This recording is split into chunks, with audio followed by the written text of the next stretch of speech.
Hello বন্ধুগণ, চলে আসলাম বরাবরের মতো আজকেও একটি লাইভ অনুষ্ঠান উপহার দেওয়ার জন্য আপনাদের জন্য। আজকের টপিক হচ্ছে স্রষ্টার অস্তিত্ব। তো স্রষ্টার অস্তিত্বের পক্ষে কথা বলবেন আমাদের মারুফ ভাই, সম্মানিত একজন ডিবেটর, আমাদের গেস্ট। এবং স্রষ্টার অস্তিত্বের বিপক্ষে কথা বলবেন আমাদের আরেকজন সম্মানিত ডিবেটর, তিনি হচ্ছেন রনিন দাস। তো আমরা আলোচনা কিভাবে করবো এগুলো আগে থেকে ফিক্সড করে নিয়েছি। তো প্রথমেই আলোচনা করবেন হচ্ছে মারুফ ভাই। প্রথম স্টেজে তিনি সময় পাবেন হচ্ছে 10 মিনিট, আর দ্বিতীয় স্টেজে রনিন সময় পাবে 10 মিনিট। তো প্রথম স্টেজে আমরা আলোচনা না বাড়িয়ে সরাসরি, যেহেতু আমাদের অনেক লেট হয়ে গেছে, আমরা সরাসরি মূল আলোচনায় চলে যাব। তো আমি মারুফ ভাইকে প্রথমে ফ্লোর দেব স্রষ্টার অস্তিত্বের পক্ষে আপনার অপিনিয়ন, বক্তব্য এবং কিছু রেফারেন্স যদি দেওয়ার থাকে তো আপনি আপনার বক্তব্য দিবেন রেফারেন্স সহিত। আর দ্বিতীয় বক্তব্যে আমরা রনিনের কাছে চলে যাব। এই জন্য প্রথমবার ফ্লোর পাচ্ছেন মারুফ ভাই, আপনাকে সুযোগ করে দেওয়া হচ্ছে এখন। আপনার সময় হচ্ছে 10 মিনিট। ধন্যবাদ। বিসমিল্লাহ, আলহামদুলিল্লাহ, ওয়াসসালাতু ওয়াসসালামু আলা রাসূলিল্লাহ। সবাইকে ধন্যবাদ এই ডিবেটের আয়োজন করার জন্য। আহ, আজকের টপিক স্রষ্টার অস্তিত্ব আছে কি নেই। আহ, এটি একটি অত্যন্ত পুরনো ডিবেটের টপিক। বলা যায় শত শত বছর ধরেই হয়তো চলছে এই ডিবেট। আজকে ডিবেটটি করতে হচ্ছে, যদিও প্রশ্নটি আমার কাছে স্বাভাবিক প্রশ্ন নয়। কারণ হচ্ছে, কেউ যদি আমাকে বলে আপনার মনের মারুফ অস্তিত্ব ভাই, আছে আপনার প্রমাণ করে নেটটা দেখান। একটু সমস্যা দিচ্ছে মনে হয়, আপনার নেটটা একটু কেটে কেটে আসছে। আপনি দেখেন তো একটু বেটার উম, কোনো নেটে যাওয়া যায় কিনা, না একটু ক্লিয়ার করা যায় কিনা। আচ্ছা, এখন কি ক্লিয়ার? হ্যাঁ হ্যাঁ, এখন ক্লিয়ার, এখন ঠিক আছে। শোনা হচ্ছে? আচ্ছা। হ্যাঁ হ্যাঁ, শোনা হ্যাঁ, যাচ্ছে এখন আজকে ক্লিয়ার। ডিবেটের বিসমিল্লাহ, আলহামদুলিল্লাহ, ওয়াসসালাতু ওয়াসসালামু আলা রাসূলিল্লাহ। আজকের ডিবেটের টপিক হচ্ছে স্রষ্টার অস্তিত্ব আছে কি নেই। এটি একটি পুরনো ডিবেটের টপিক, হয়তো শত শত বছর ধরেই চলছে, বিভিন্ন ব্যক্তির মধ্যে হয়তো হয়েছে। কিন্তু আমার কাছে এই টপিকটি খুব একটা স্বাভাবিক টপিক না। কারণ কিছু জিনিস আছে সেলফ এভিডেন্ট ট্রুথ, যেগুলোকে আমরা সত্য বলে ধরে নিয়ে চলি। আহ, তার তার মধ্যে একটি হচ্ছে স্রষ্টার অস্তিত্বে বিশ্বাস। আমাকে যদি এখন বলা হয় আপনার যে মন আছে এটি প্রমাণ করুন, আমাকে কেটে পিস পিস করলেও কোনো মন বের হবে না, কিন্তু আমরা জানি যে এই মানুষের ভেতরে একটা মন আছে। বিশেষ করে আমার স্ত্রী এটা অবশ্যই জানেন। যাই হোক, এখন ব্যাপার হচ্ছে যে যেহেতু ডিবেট এসছে, আমাকে এখন এর পক্ষে কিছু বলতে হবে, ইনশাল্লাহ আমি বলবো। আহ, এই কোশ্চেনটা কেন আসলো?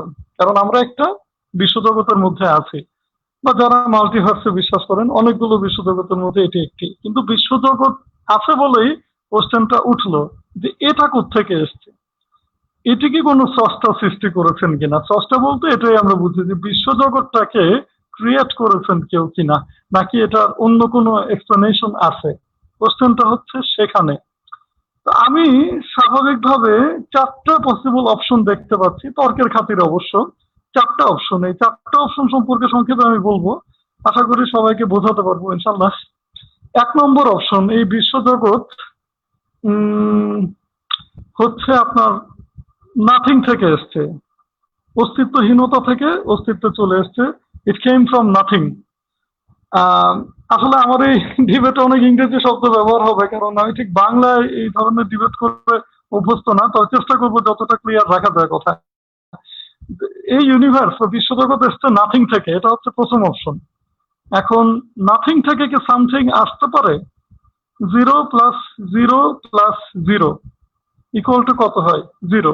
কখনোই সেটা 1 2 বা 3 বা অন্য কিছু হবে না, 0 থেকে 0ই আসে। হ্যাঁ, বিখ্যাত নাস্তিক প্রফেসর লরেন্স ক্রস একটি বই লিখেছেন, এ ইউনিভার্স ফ্রম নাথিং, যাতে তিনি লিখেছেন যে ইউনিভার্সটি এসছে নাথিং থেকে। কিন্তু সেটা বলতে গিয়ে তিনি নিজেকেই কন্ট্রাডিক্ট করেছেন বা স্ববিরোধিতা করেছেন। বিকজ তিনি তার বইতে উল্লেখ করেছেন যে এই নাথিংটা হচ্ছে unstable, empty but pre existing space.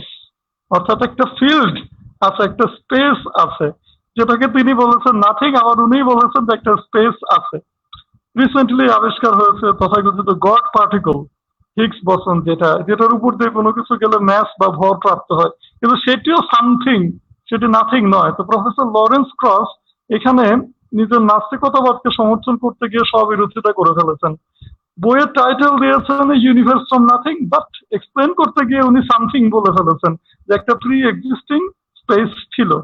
আচ্ছা, যাই হোক, আসলে নাথিং থেকে নাথিং আসে না, নাথিং থেকে নাথিং আসে, সরি, সামথিং কখনো আসে না, something not come from nothing, আমার স্বাভাবিক সেন্স তাই বলে। আচ্ছা, অপশন টু হচ্ছে যে এটা সেলফ ক্রিয়েটেড কিনা, মানে নিজে নিজেকে সৃষ্টি করেছে কিনা। আমি কি আমার নিজে নিজেকে জন্ম দিতে পারতাম, বা আমার পিতা কি নিজে নিজেকে জন্ম দিতে পারতো? The answer is no. কোনো কিছু নিজে নিজেকে সৃষ্টি করতে পারে না, অসম্ভব। এক্সটার্নাল সোর্স লাগেই, যে কোনো কিছু, মহাবিশ্বরও লাগবে। মহাবিশ্ব নিজে নিজেকে সৃষ্টি করেছে এই বিশ্বাস করাটা রেশনাল নয়। আর এটি সংক্ষেপে আমি এটুকুই বললাম। আচ্ছা, third option, created the something else that was created. এই মহাবিশ্বটা কি এমন কোনো কিছুর দ্বারা সৃষ্ট যেটা নিজেই একটা সৃষ্ট বস্তু? এই অপশনটাও সমর্থনযোগ্য না।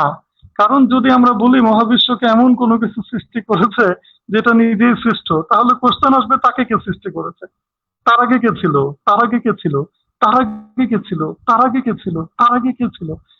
অর্থাৎ আমরা একটা ইনফিনিট রিগ্রেসের মধ্যে পড়ে যাব, যেটা শেষ হবে না।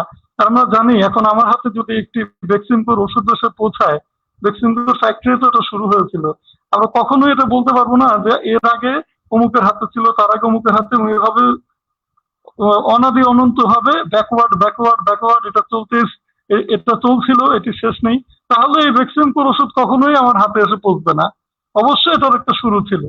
সিমিলারলি মহাবিশ্বের ক্ষেত্রেও অবশ্যই এটার একটা শুরু ছিল, কিন্তু শুরুটা যিনি ঘটিয়েছেন বা যা ঘটিয়েছে, যদি বস্তু হিসেবে আপনি চিন্তা করেন, সেটা অবশ্যই অসৃষ্ট হতে হবে, আদারওয়াইজ ইনফিনিট রিগ্রেসে আমরা পড়ে যাব। আচ্ছা, এখন তাহলে এই থার্ড অপশনটাকে আমরা ক্যান্সেল আউট করতে পারি যে ক্রিয়েটেড কোনো কিছুর দ্বারা এই বিশ্বজগৎ সৃষ্টি হয়নি। ফোর্থ অপশন, বিশ্বজগৎটাকে এমন কেউ সৃষ্টি করেছেন বা এমন কোনো কিছু সৃষ্টি করেছে যেটা নিজে আনক্রিয়েটেড, আনকজড, যেটা অসৃষ্ট, যাকে কেউ সৃষ্টি করেনি। এবং এটি অবশ্যই ইটার্নাল হতে হবে। হয় বিশ্বজগৎ ইটার্নাল, অথবা যিনি সৃষ্টি করেছেন তিনি ইটার্নাল। দুটোর একটাকে ইটার্নাল হতেই হবে যদি ইনফিনিট রিগ্রেস আপনি এড়াতে চান। তো বিশ্বজগৎ সম্বন্ধে বর্তমানে যে অধিকাংশ ভাস্ট মেজরিটি অফ সায়েন্টিস্ট যেটা বলেন যে না, এটি ইটার্নাল নয়, স্টেডি থিওরি যেটা ইউনিভার্সে, ওটা এখন আর প্রচলিত নেই। অলমোস্ট অধিকাংশ, প্রায় সব সায়েন্টিস্টই একমত যে এক্সকিউজ মি, প্রায় সব সায়েন্টিস্টই একমত যে বিশ্বজগতের শুরু ছিল। আমরা জানি যে বিগ ব্যাং থিওরির কথা বলা হয়, এটি 17টি মডেল বা আরো বেশি মডেল থাকতে পারে। এই মডেলগুলোর মধ্যে অধিকাংশ মডেলে দেখা যায় যে একটা শুরু ছিল। তা সেটাকে যদি আমরা স্ট্যান্ডার্ড হিসেবে ধরে নিই, তাহলে এই বিশ্বজগৎটা ইটার্নাল নয়। তাহলে যিনি সৃষ্টি করেছেন তিনি ইটার্নাল কিনা? হ্যাঁ, মহাবিশ্বটা নির্ভরশীল। যেহেতু মহাবিশ্বের সবকিছু আমরা দেখি একটা জিনিস আরেকটা জিনিসের উপর নির্ভর করে, বিগ ব্যাং যে পয়েন্ট, যে স্টার্ট পয়েন্ট, সেটি যেহেতু মহাবিশ্বের অংশ, এটিও কোনো কিছুর উপর নির্ভরশীল ছিল। কিন্তু প্রফেসর স্টিফেন হকিং এবং প্রফেসর রজার পেনরোজের মতে টাইম এবং স্পেসের কোনো অস্তিত্ব ছিল না এই স্টার্ট পয়েন্ট আসার আগে। তো টাইম এবং স্পেস যদি না থাকে, তাহলে এই স্টার্ট পয়েন্টটা এমন কোনো কিছুর উপর নির্ভরশীল ছিল যেটা তার বাইরে, এই বিন্দুটা স্টার্ট পয়েন্টটার বাইরে।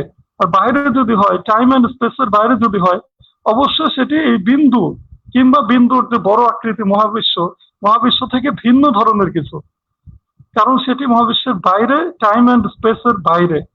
এবং সেটি অবশ্যই অনির্ভরশীল হতে হবে। যদি সেটি নির্ভরশীল হয়, তাহলে আবারও সেই ইনফিনিট রিগ্রেস। সেটি কারোর উপর নির্ভরশীল, তার আগে কে ছিল, তার আগে কে ছিল, তার আগে কে ছিল, এটা রেশনাল হয় না।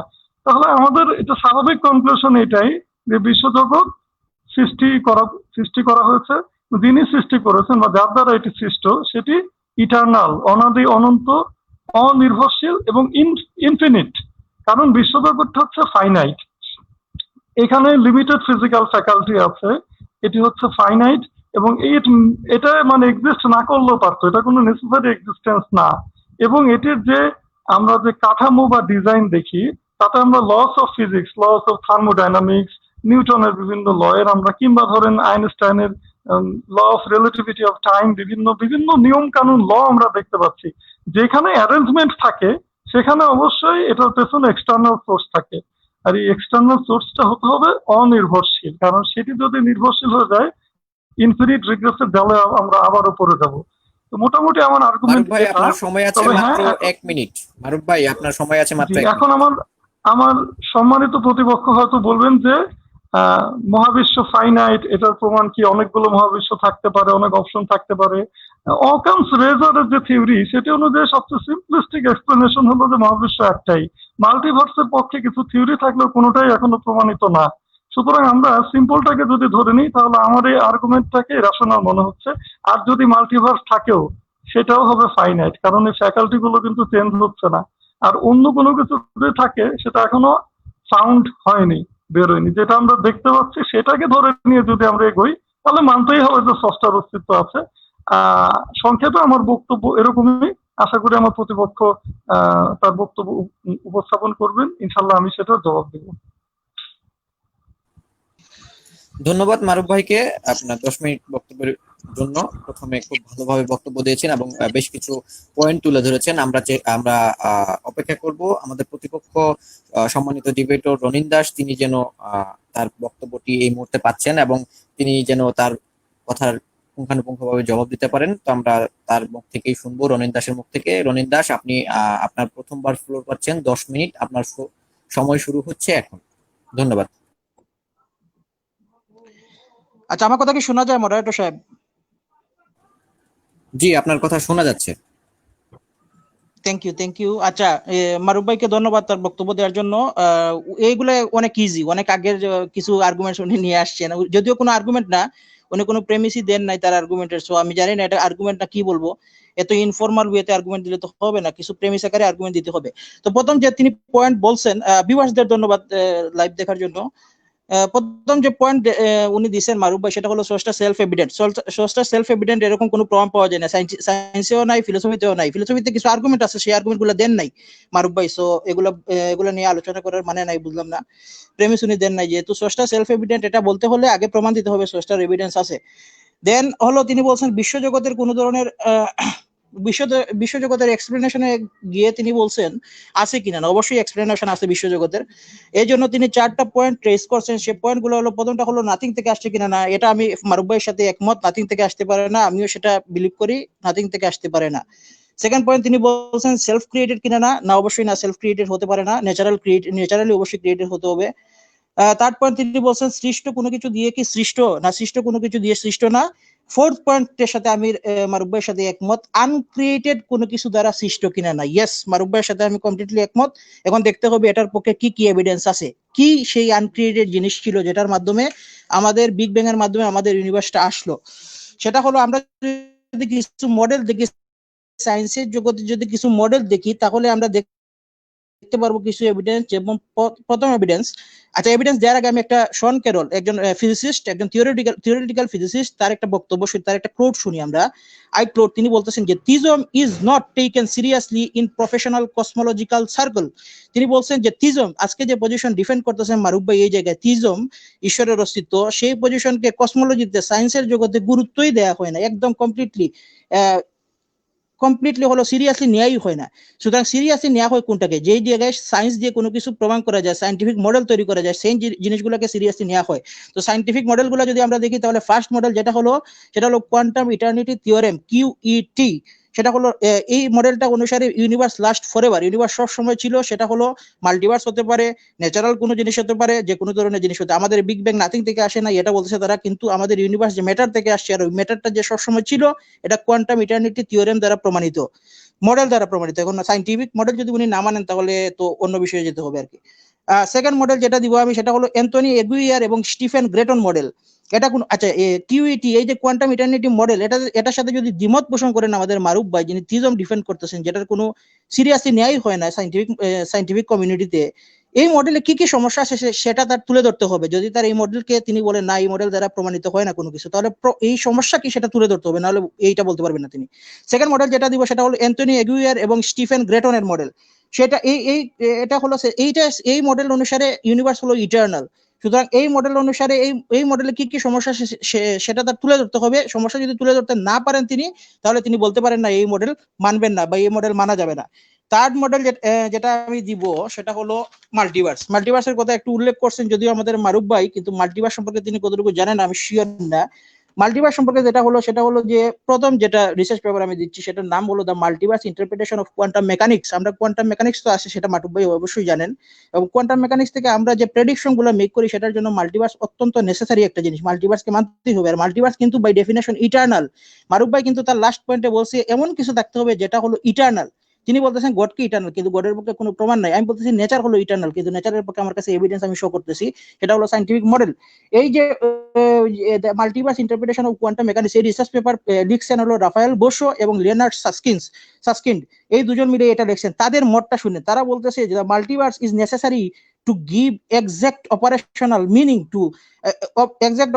meaning to probabilistic predictions from quantum mechanics. Quantum mechanics থেকে আমরা সাইন্টিফিক জগতে যে যে প্রেডিকশন গুলো মেক করি সেটার জন্য মাল্টিভার্সকে নেসেসারি ধরেই নিতে হবে। তারা কিন্তু গডকে নেসেসারি ধরে নিচ্ছে না, তারা মাল্টিভার্সকে নেসেসারি ধরে নিচ্ছে। আর মাল্টিভার্স হলো ইটার্নাল একটা প্রসেস, সেটা অবশ্যই মারুফ ভাই জানতে পারেন, জানার কথা, যেহেতু তিনি সায়েন্স নিয়ে আশা করি একটু হলেও জানেন। সেকেন্ড অফ অল, লাস্ট যে থিওরেম আমি দিব সেটা হলো physical theories eternal inflation and quantum universe.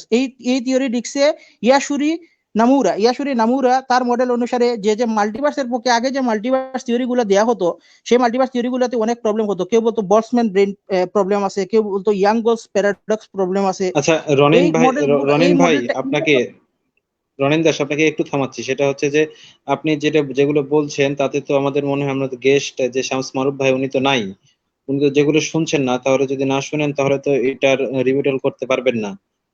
তার চেয়ে বরং একটু আমরা অপেক্ষা করি, দেখি যে মারুফ ভাই আসে কিনা। আমি তো মনে করছিলাম উনি মেবি ব্যাকস্টেজে আছেন, সরি। আর না, আরো একটি কথা হচ্ছে যে মারুফ ভাই সম্ভবত কথাগুলো শুনতে পাচ্ছে না ভালো করে, ঠিক আছে? তো আমরা একটু অপেক্ষা করি। আর আপনি কথাগুলো কথা ঠিক আছে, কিন্তু হচ্ছে কথার স্পিডটা সামান্য একটু যদি কমিয়ে বুঝায় বলা যাইতো তাহলে দর্শকদের জন্য ভালো হতো, মারুফ ভাইয়ের জন্য ভালো হতো, ঠিক আছে?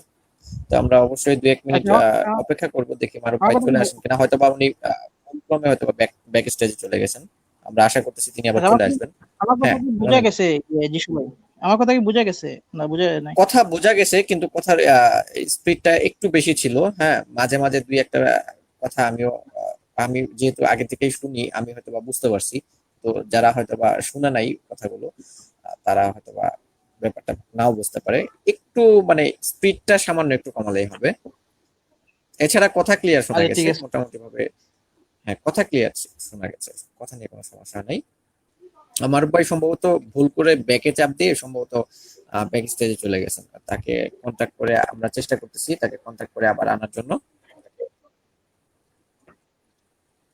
আমরা অবশ্যই একটু অপেক্ষা করবো। আর মারুফ ভাইয়ের যে ব্যাপারটা হচ্ছে উনি একটু এই টেকনিক্যাল ব্যাপারগুলো একটু কম বুঝেন। আর তার মাঝখানে দর্শকদের উদ্দেশ্যে আরো একটি কথা জানিয়ে দিচ্ছি, সেটা হচ্ছে যে আমাদের আজকের এই লাইভ শোটা মোটামুটি ভাবে অনেকটাই কষ্ট করে অ্যারেঞ্জ করতে হয়েছে, কারণ আজকে আপনারা সবাই জানেন, বাকি যারা জানেন না তারা শুনে রাখেন। সেটা হচ্ছে যে বাংলাদেশের এরিয়া থেকে মোটামুটি এই স্টিমিয়াট যে ওয়েবটা আছে, যে ওয়েবসাইটটা আছে, এই সাইটটাকে করা হয়েছে, ব্লক করে দেওয়া হয়েছে, এখানে ঢোকা যাচ্ছে না। তো দেখা যাচ্ছে আপনারা হয়তো বা জেনে গেছেন অনেকেই। চেষ্টা করেছি অনেকবার ঢোকার জন্য, তো পরবর্তীতে ঢুকতে পারছিলাম না। তো এই কারণে আমরা এখানে অনেকেই দেশেও আছেন, কেউ আছেন, তো তারা হচ্ছে দেশের বাইরে যারা আছেন তারা ঢুকতে পারতেছিলেন, কিন্তু যারা দেশে আছেন তারা ছিলেন না, যার কারণে সবাইকে ভিপিএন অ্যারেঞ্জ করে তারপরে ঢুকতে হয়েছে। তো এই জন্য আমাদের আধা ঘন্টা লেট হয়েছে। আমার লাইভটি সরার কথা ছিল আর 10 সময় আমাদের এই অ্যারেঞ্জমেন্ট গুলো করতে সময় লেগে গিয়েছিল, যার কারণে আমরা 11টা থেকে শুরু করেছি। এই কারণে আমরা আন্তরিকভাবে দুঃখিত। আমাদের অ্যাভেঞ্জার টিম পুরোপুরি চেষ্টা করেছিল, আমরা মোটামুটি প্রায় অনেকক্ষণ চেষ্টা করেছিলাম, আমরা পেরেছিলাম। কিন্তু মারুফ ভাই উনি এই টেকনিক্যাল বিষয়গুলো যেহেতু একটু কম বুঝেন, সো ওনার একজন কলিগ ছিল, তাকে একটু বুঝাই দিতে সময় লাগছে, এই কারণে আমাদের একটু লেট হয়েছে। তো মারুফ ভাইয়ের জন্য আমরা এখন পর্যন্ত অপেক্ষা করতেছি, আশা করি মারুফ ভাই খুব রিসেন্টলি চলে আসবে। রনিন দাস, আপনাকে যেটা বলবো যে আপনার সময় যেটা বাকি ছিল সেটা হচ্ছে যে আপনাকে যেহেতু থামায় দেওয়া হয়েছে, পরবর্তীতে আপনার পুরোপুরি সময় আপনি পেয়ে যাবেন, এটা নিয়ে টেনশন করবেন না। আপনি কথাই বলেছিলেন মাত্র 3-4 মিনিট।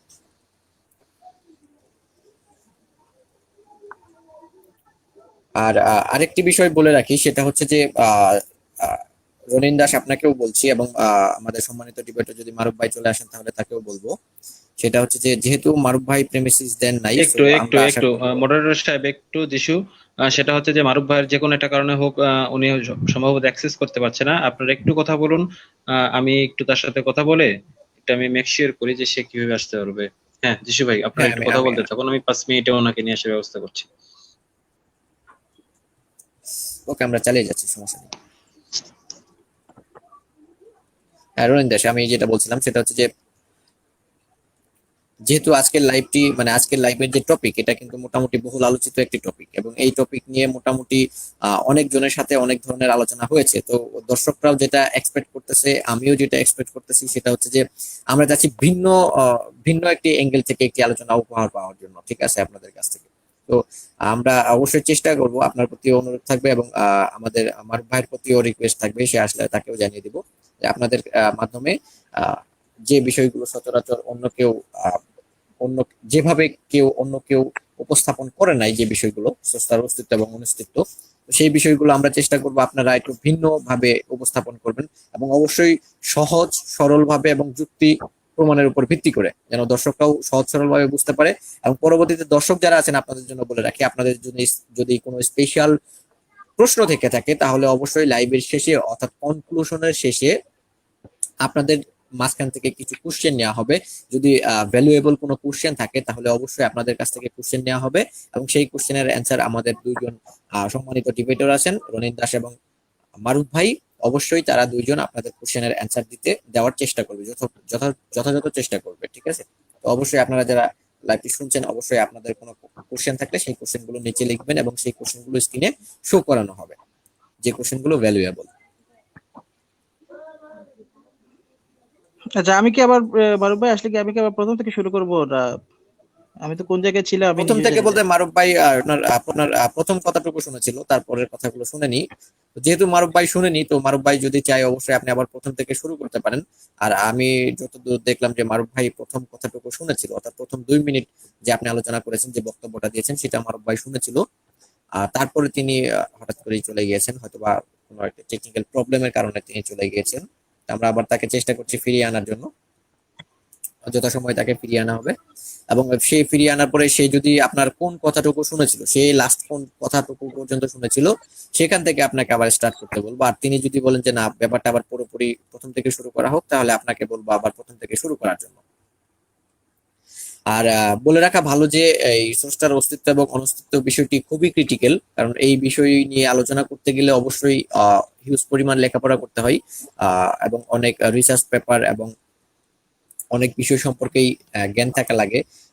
আমরা চেষ্টা করব যে এই বিষয়গুলো দর্শকদের মাঝে, যদিও এগুলো খুবই ডিফিকাল্ট, এগুলো বোঝাটাও মোটামুটি ভাবে ডিফিকাল্ট, সবার নলেজে এই বিষয়গুলো ঢুকেও না, বা সবাই বুঝতেও পারে না।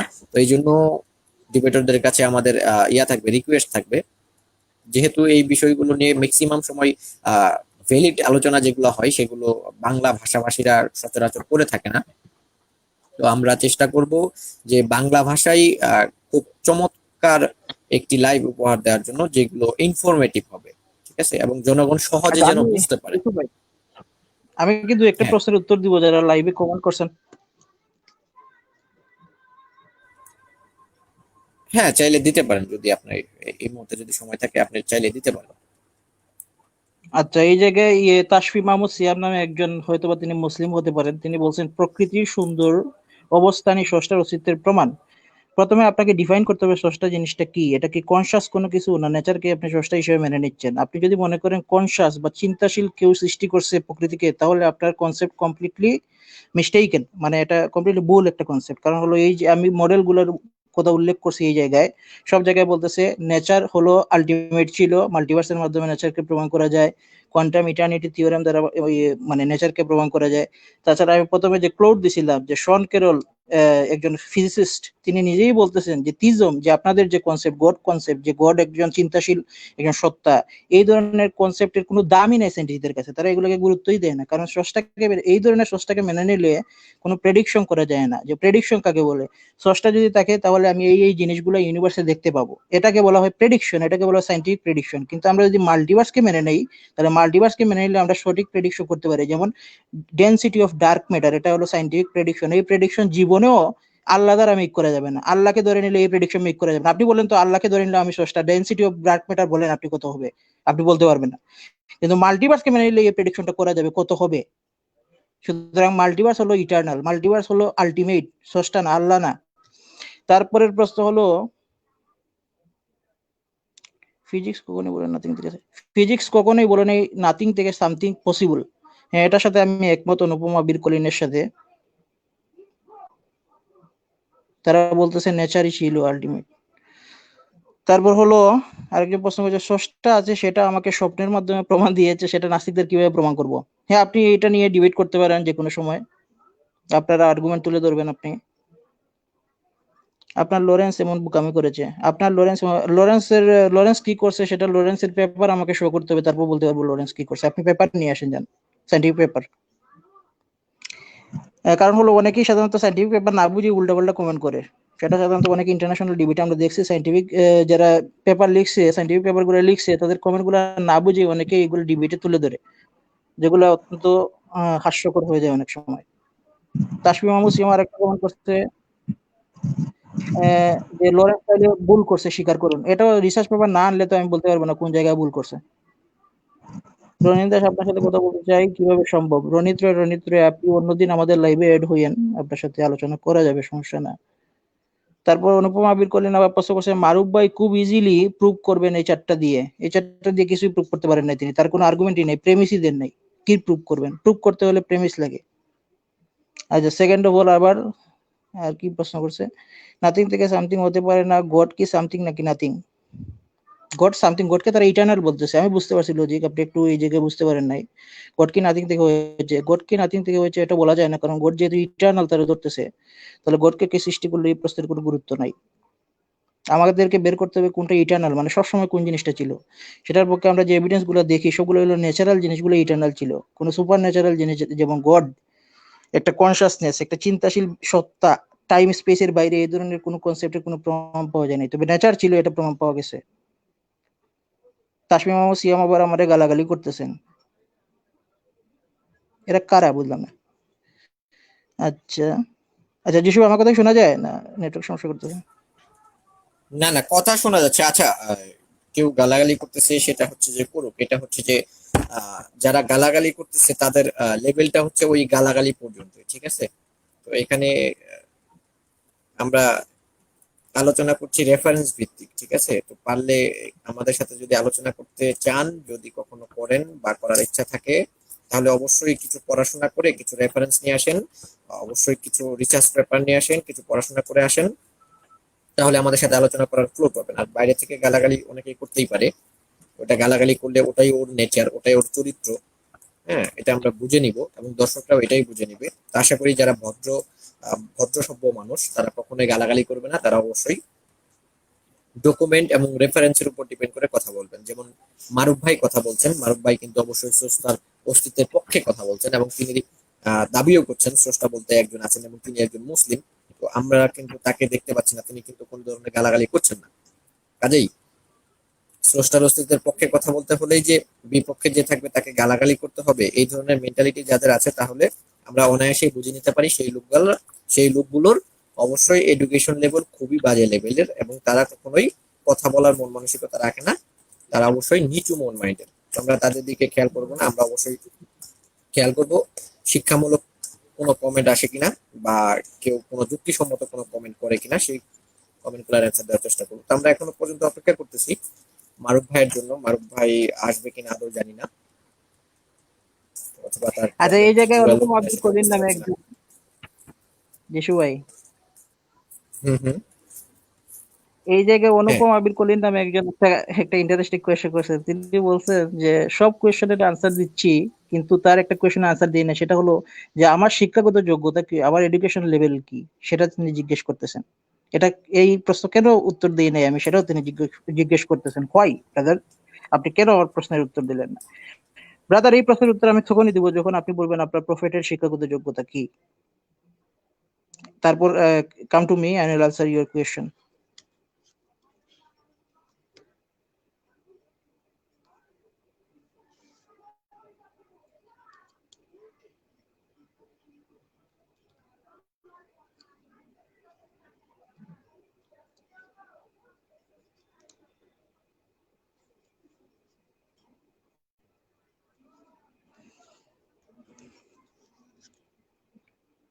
আচ্ছা, কবির খান কমেন্ট করছেন যে একটু অপেক্ষা করেন, আমার ভাই আসতেছে। আচ্ছা ঠিক আছে, তাহলে আমি আর কমেন্ট পড়তেছি না, আমার ভাই যেহেতু আসতেছে নাকি।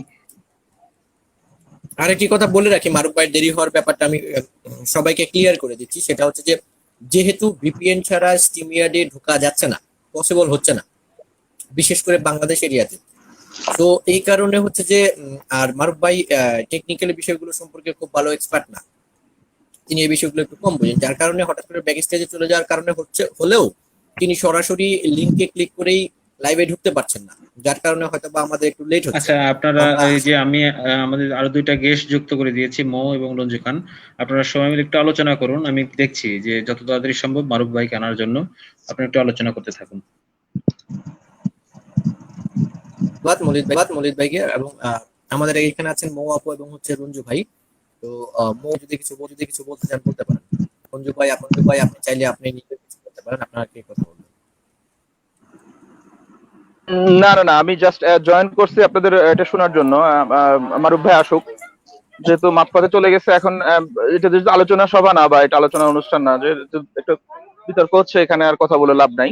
আমরা ওয়েট করি। আর রনিন, আপনি প্রশ্নগুলো অ্যান্সার করে যান। আমার মনে হচ্ছে যে কারণ দর্শক থাকবে না না হলে। ঠিক আছে, যারা আছেন অডিয়েন্স, আপনারা তো অডিয়েন্স চলে যাবে ইয়ে হয়ে আর কি। আমরা আলাপ করতে পারি এইগুলা নিয়ে আর কি। আচ্ছা ঠিক আছে।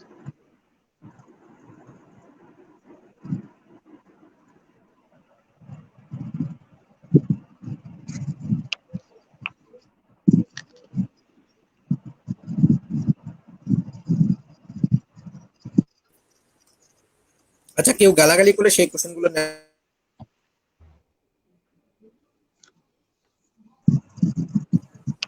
আর মারুফ ভাই কতটুকু জয়েন হতে আচ্ছা পারবে আমি জানি না, অলরেডি অনেক সময় পার হয়ে গেছে অলরেডি।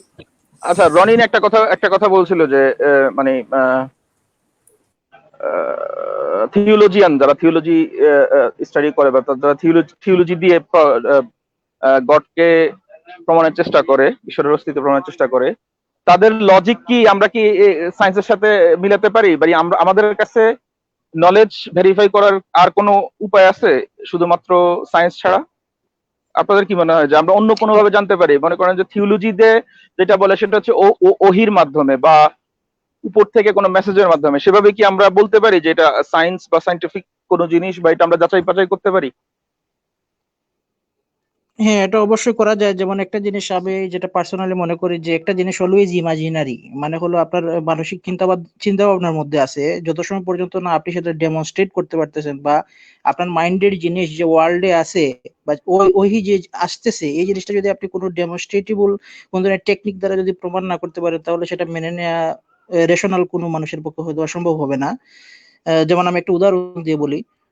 যদি আমি বলি ইউনিকর্ন, আমার সামনে একটা ইউনিকর্ন আছে, এটা তো আমার একটা ইমাজিনেশন হতে পারে। এখন আমি যতক্ষণ পর্যন্ত সেটা ডেমনস্ট্রেট করতে পারবো না অন্যান্য মানুষের কাছে, যে এই দেখেন ইউনিকর্নের ডিএনএ, ইউনিকর্নের শরীরে কালার কি, তার অন্যান্য যে বিষয়গুলো আছে, এগুলো যদি ডেমনস্ট্রেট করতে না পারি, রিয়েলিটিতে আছে, আমার ইমাজিনেশন শুধু আমার ব্রেনের মধ্যে নাই, এটা বাস্তবে এক্সিস্ট করে, আমার ইমাজিনেশনের সাথে বাস্তবের একটা মিল আছে, সেটা যদি প্রমাণ না করতে পারি, তাহলে সেই জিনিসটা মেনে নেওয়ার কোনো নাই আসলে, পসিবিলিটি নাই কোনো রেশনাল মাইন্ডের কাছে, মানুষের কাছে। সুতরাং ওই আশিয়াটা তাকে কোনোভাবে ডেমনস্ট্রেট করতে হবে, তার শুধু ক্লেম করলে হবে না। সরি, আমি আসলে বের হয়ে গেছিলাম, অনেক কষ্ট করে ফিরে এসেছি, আমি সত্যি দুঃখিত। হ্যাঁ মারুফ ভাই, ওয়েলকাম। Thank you. আচ্ছা মারুফ ভাই, আপনি রনিন ভাইয়ের কোন কথা পর্যন্ত শুনতে পারছিলেন, নাকি রনিন ভাই আমি আবার কিছু কিছু কথা শুনছি, কিন্তু বেশিরভাগই মনে হয় মিস করছি। আমার মনে হয় প্রথম থেকে শুরু করলে আপনার জন্য বেটার হয় এবং দর্শকদের জন্য হ্যাঁ বেটার হ্যাঁ, হয়, যেহেতু সমস্যা নেই। জি অনেকগুলো জি, কথা বলেছি। হুম, ঠিক তাহলে আছে। রনিন সরি ভাই আপনাকে রনিত ভাই, আমি রিকোয়েস্ট খুব করবো আপনি দুঃখিত, প্রথম থেকে আপনাকে আবার শুরু আবার করেন। কষ্ট করে বলতে হবে। আমি খুব সরি, আমি খুব লজ্জিত বিষয়টা নিয়ে। ইটস না না, ওকে ইটস মারুফ ওকে, ভাই, ঠিক ইটস আছে, ওকে। যেহেতু টেকনিক্যাল প্রবলেম হচ্ছে, ঠিক আছে, যেহেতু হয়ে গেছে, তাহলে রনিন ভাইকে রিকোয়েস্ট করবো আপনি প্রথম থেকে আবার শুরু করেন, এবং আপনি যথারীতি আপনার সময় পাবেন 10 মিনিট, এবং আপনার সময় শুরু হচ্ছে এখন। ধন্যবাদ যিশু ভাইকে। আচ্ছা মারুফ ভাই যদি একটু মিউট করে দেন তাহলে better হয়।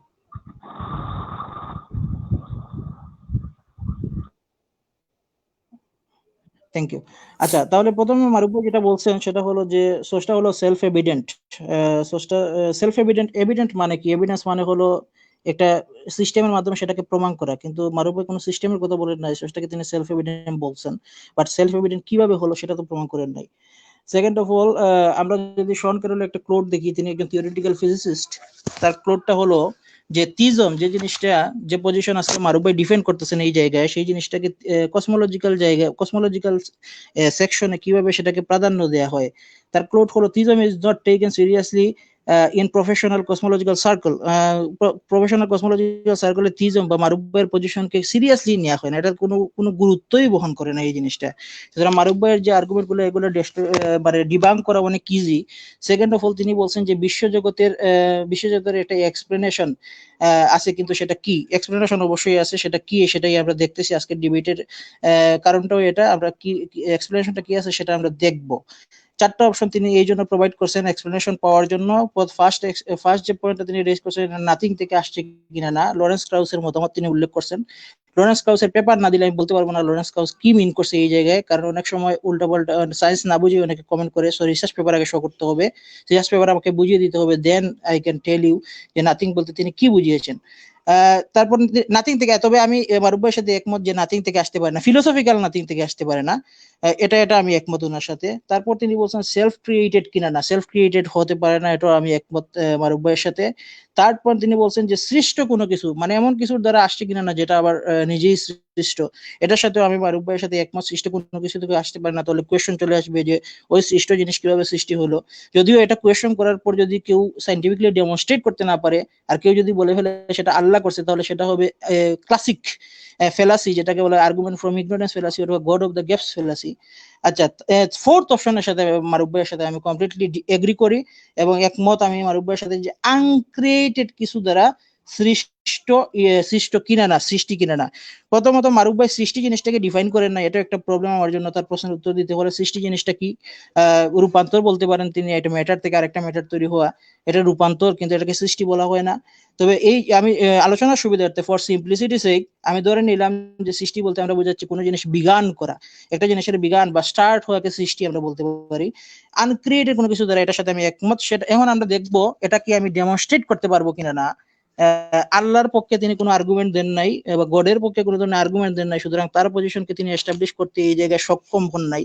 কিন্তু দেখি আমি যে ন্যাচারাল পজিশনকে ডিফেন্ড করতেছি, যে ন্যাচারাল জিনিসই সবসময় ছিল, সেটাকে আমি ডিফেন্ড করতে পারি কিনা না। তো ভিউয়ার্সদের উদ্দেশ্যে বলতেছি, মারুফ ভাইয়ের উদ্দেশ্যে বলতেছি, এই জায়গায় মডেলগুলো আমাদেরকে সাইন্টিফিক ভাবে কোনো জিনিস ডেমনস্ট্রেট করতে হলে প্রথমে দেখাতে হবে কি কি মডেল আছে আমাদের কাছে। একটা সাইন্টিফিক মডেল দ্বারাই কোনো জিনিস, যেহেতু সায়েন্স আমাদের কাছে রিয়েলিটি এক্সপ্লেইন করার সবচেয়ে বেস্ট অপশন, এটা ফিলোসফিক্যাল কনসেনসাস এবং সাইন্টিফিক কনসেনসাস দ্বারা প্রমাণিত যে সায়েন্স আমাদের কাছে বেস্ট অপশন। সেকেন্ড অপশন হলো ফিলোসফি, যে জায়গায় ফিলোসফিক্যাল কোনো আর্গুমেন্ট মারুফ ভাই দেন নাই প্রেমিস আকারে। আমাদের কাছে মডেল কি, সাইন্টিফিক মডেল, প্রথম মডেল হলো কিউইটি, কোয়ান্টাম ইটারনিটি থিওরেম মডেল। এটা হলো লাস্ট ফরএভার, মানে সবসময় এক্সিস্ট করে, এটার কোনো বিগিনিং নাই। তো যেটার বিগিনিং নাই, সেটা নাথিং থেকে সৃষ্টি হয়েছে, এই প্রশ্নটাও ইনভ্যালিড। সেলফ ক্রিয়েটেড কিনা না, সেই প্রশ্নটাও ইনভ্যালিড। সৃষ্ট কোনো কিছু দ্বারা সৃষ্টি হয়েছে কিনা না, তিনটা প্রশ্ন ইনভ্যালিড। তাহলে লাস্ট প্রশ্ন, এটা হলো আনক্রিয়েটেড কিছু দ্বারা সৃষ্টি হয়েছে কিনা না, যে এই জিনিসটাই আনক্রিয়েটেড হোল জিনিস, এটা হলো কোয়ান্টাম ইটারনিটি থিওরেম দ্বারা প্রমাণিত। এখন যদি তিনি সায়েন্সের সাথে দ্বিমত পোষণ করেন মারুফ ভাই, তাহলে আমি শিওর না কি বলবো, বাট সেটা ডিফারেন্ট আলোচনা। সেকেন্ড যে মডেলটা দিব সেটা হলো অ্যান্থনি এগুইয়ার এবং স্টিফেন গ্রেটন মডেল। সাইন্টিফিক জিনিস নিয়ে আলোচনা করতে হলে অবশ্যই মডেল শো করতে হবে। অ্যান্থনি এগুইয়ার এবং স্টিফেন গ্রেটন মডেল অনুসারে প্রমাণ হয় যে আমাদের ইউনিভার্স ইটার্নাল। আমাদের ইউনিভার্স বলতে এই জায়গায় আমি কি বোঝাচ্ছি, ইউনিভার্স বলতে যেটা হলো ডেমনস্ট্রেটেবল, যে জিনিসটা ডেমনস্ট্রেট করা যায় কোনো মডেলের মাধ্যমে, সেটাকে আমি হোললি ইউনিভার্স বলতেছি। সেটা মাল্টিভার্স হতে পারে, আমাদের ইউনিভার্স হতে পারে, যে কোনো ধরনের জিনিস হতে পারে, ন্যাচারাল হলেই হলো। এই মডেল দ্বারা প্রমাণিত যে ইউনিভার্স সবসময় ছিল, সুতরাং বিগিনিং এর প্রয়োজন নাই, সৃষ্টিকর্তার প্রয়োজন নাই, যেটা সবসময় ছিল তা তো সৃষ্টি করতে হয় না। এখন মারুফ ভাই যদি এগুলোর সাথে দ্বিমত পোষণ করে, তাহলে দেখাতে হবে এই মডেলগুলোতে প্রবলেমটা কি, প্রবলেমগুলো তাকে শো করে বলতে হবে যে এই মডেলের এই প্রবলেম যেহেতু আছে, তাহলে এটা গ্রহণযোগ্য না। আনলেস তিনি যদি শো করতে না পারেন যে প্রবলেম কি, তাহলে তিনি বলতে পারেন না যে এই মডেলগুলো গ্রহণযোগ্য না। এবং তার যে দিচ্ছি সেটা হলো মাল্টিভার্স থিওরি। মাল্টিভার্স থিওরি অত্যন্ত নেসেসারি একটা জিনিস, যেটাকে অনেকেই মানে উড়িয়ে দেয়, অ্যাকচুয়ালি গুরুত্ব দেয় না। যেটা হলো মাল্টিভার্স থিওরি বুঝে না, তারাই এই জিনিসগুলো করে আসলে। প্রথম যে থিওরির কথা আমি বলতেছি মাল্টিভার্স থিওরি নিয়ে, সেটা হলো the multiverse interpretation of quantum mechanics. আমাদের যে কোয়ান্টাম মেকানিক্স আছে, কোয়ান্টাম মেকানিক্স থেকে যে প্রেডিকশন আমরা করতে হয়, সেই জিনিসগুলোর জন্য মাল্টিভার্সকে মেনে নেওয়া অত্যন্ত নেসেসারি একটা জিনিস। মারুফ ভাই যদি মাল্টিভার্সকে না মেনে নেন তাহলে বলতে হবে তাকে কোয়ান্টাম মেকানিক্স থেকে আমরা যে প্রেডিকশন গুলো করি ওগুলো করি কিভাবে উইদাউট মাল্টিভার্স, এটা তাকে বলতে হবে যদি তিনি মাল্টিভার্সকে না মেনে নেন। মাল্টিভার্স কিন্তু ইটার্নাল মারুফ ভাই, বলে রাখি আবারও, মাল্টিভার্সের কোনো বিগিনিং নেই। রাফায়েল এই যে the multiverse interpretation of quantum mechanics এই রিসার্চ পেপারটা রাইট করছে রাফায়েল বোসো এবং লেনার্ড সাসকাইন্ড, এই দুজন মিলে এই রিসার্চ পেপারটা শো করছে। তো এটার সাথে আপনি দ্বিমত পোষণ করলে দেখাতে হবে যে এই জায়গায় এই মডেলে কি কি সমস্যা আছে এটা শো করতে হবে। তাদের মতে এই রিসার্চ পেপার অনুসারে, যেহেতু রিসার্চ পেপার কমপ্লিটলি বলা সম্ভব না, আমি কিছু পার্ট বলি। রিসার্চ পেপার অনুসারে তারা বলছে the multiverse is necessary to give exact operational meaning to probabilistic predictions from quantum mechanics. Multiverse অত্যন্ত নেসেসারি একটা জিনিস, যে জিনিসের মাধ্যমে আমরা কোয়ান্টাম মেকানিক্স থেকে আমাদের ইউনিভার্সে যে প্রেডিকশন গুলো আমরা মেক করি, যেমন একটা প্রেডিকশন হলো ডেনসিটি অফ ডার্ক ম্যাটার, এই জিনিসগুলো যে আমরা মেক করি, এই প্রেডিকশন গুলো মেক করা কমপ্লিটলি ইম্পসিবল আমাদের জন্য যদি আমরা মাল্টিভার্সকে নেসেসারি জিনিস বলে মেনে না নিই। মাল্টিভার্স হলো ইটার্নাল একটা জিনিস যার বিগিনিং নেই, সো সৃষ্ট জিনিস হতে পারে না মাল্টিভার্স। সেকেন্ড অফ অল, যদি তিনি বলেন না মাল্টিভার্স না গড করছে এগুলো, তাহলে তাকে গডের দ্বারা এই প্রেডিকশনটা মেক করে দেখাতে হবে মারুফ ভাইকে যে ডেনসিটি অফ ডার্ক ম্যাটারের প্রেডিকশনটা কি সেটা আমাকে দেখাতে হবে, শো করতে হবে যে গডের দ্বারা কি এভাবে এই প্রেডিকশনটা তিনি কিভাবে মেক করবেন উইদাউট মাল্টিভার্স। এবার ফোর্থ যে মডেল, এটা হলো লাস্ট মডেল, এটা আমি শো করতেছি। আরো মডেল আছে, 17টা মডেল আছে, 17 ইটার্নাল মডেল আছে, যেগুলো হলো self sufficient self contained model, যেগুলোর কোনো বিগিনিং নাই, যেগুলো আলোচনার সময় সায়েন্টিস্টরা কোনো সোর্সটাকে নিয়েই আসে না। মারুফ ভাই যে পজিশন আজকে ডিফেন্ড করতেছেন, এগুলোর কোনো বিগিনিং নাই, সুতরাং সৃষ্টি নাই। ফোর্থ যে মডেল সেটা হলো physical theories eternal inflation and quantum universe. এই মডেলটা তৈরি করছে ইয়াসুরি নামুরা নামে একজন সায়েন্টিস্ট। তার মডেল হলো এই মাল্টিভার্স নিয়ে যে কমপ্লেনটা মারুফ ভাই করতে পারতেন সেটা হলো বলসম্যান ব্রেইন প্রবলেম। এটা একটা প্রবলেম, এটা একটা অনেক ডিফিকাল্ট প্রবলেম, যেটা আপনারা সার্চ করে দেখতে পারেন, বলসম্যান ব্রেইন প্রবলেম। আর একটা আছে ইয়াঙ্গস প্যারাডক্স। এই দুইটা প্রবলেমের কারণে উনি হয়তো বা, যদি আজ থেকে কিছুদিন আগে ডিবেট হতো তাহলে তিনি হয়তো এই প্রবলেম গুলো দ্বারা মাল্টিভার্সকে ডিস্ট্রয় করে দিতে পারতেন। কিন্তু এই যে মডেল, লাস্ট যে মডেল বললাম, ফিজিক্যাল থিওরিজ ইটার্নাল ইনফ্লেশন এবং কোয়ান্টাম ইউনিভার্স, ইয়াসুরি নামুরার দ্বারা যে মডেল করছে, এটাতে এই প্রবলেম গুলো সলভ করে দিয়েছে। এই প্রবলেম গুলো নাই, সুতরাং মাল্টিভার্স হলো একটা ভ্যালিড একটা মডেল। মাল্টিভার্স ছাড়া কোনো ধরনের প্রেডিকশনও মেক করা যায় না। এই হলো আমার মেইন মডেল গুলা যেগুলো আমি শো করলাম। এখন হলো ঈশ্বর যে নাই সেটার পক্ষে আমি একটা আর্গুমেন্ট দিচ্ছি, ফিলোসফিক্যাল আর্গুমেন্ট। আর্গুমেন্টটা হলো, প্রথমে আমি ইংলিশে আপনার সময় দিচ্ছি আছে এবং 2 মিনিট রনিন দাস, আপনার সময় আছে মাত্র 2 মিনিট।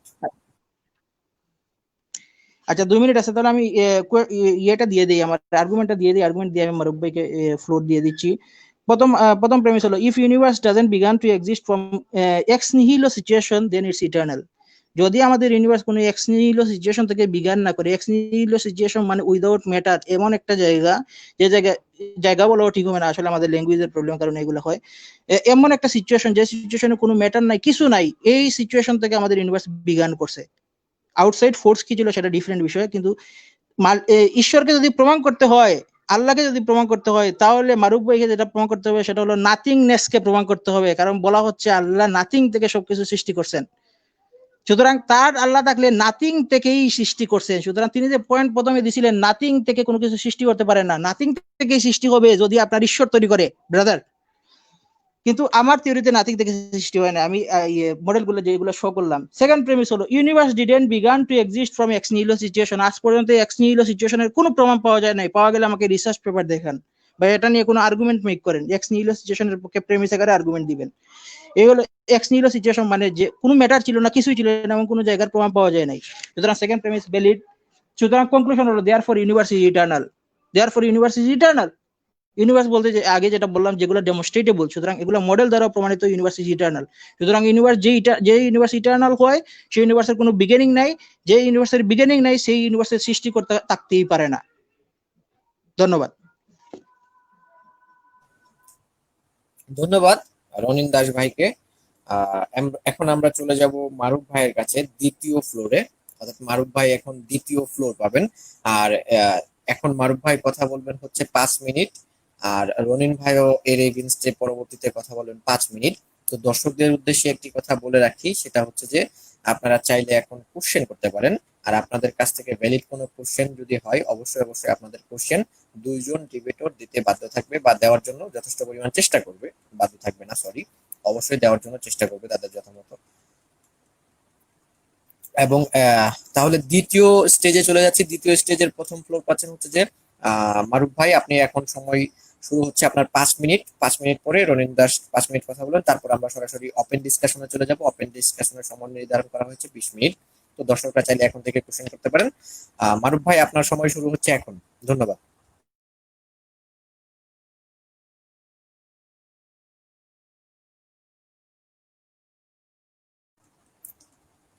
মারুফ ভাই, আপনি মিউট খুলে কথা বলতে পারেন।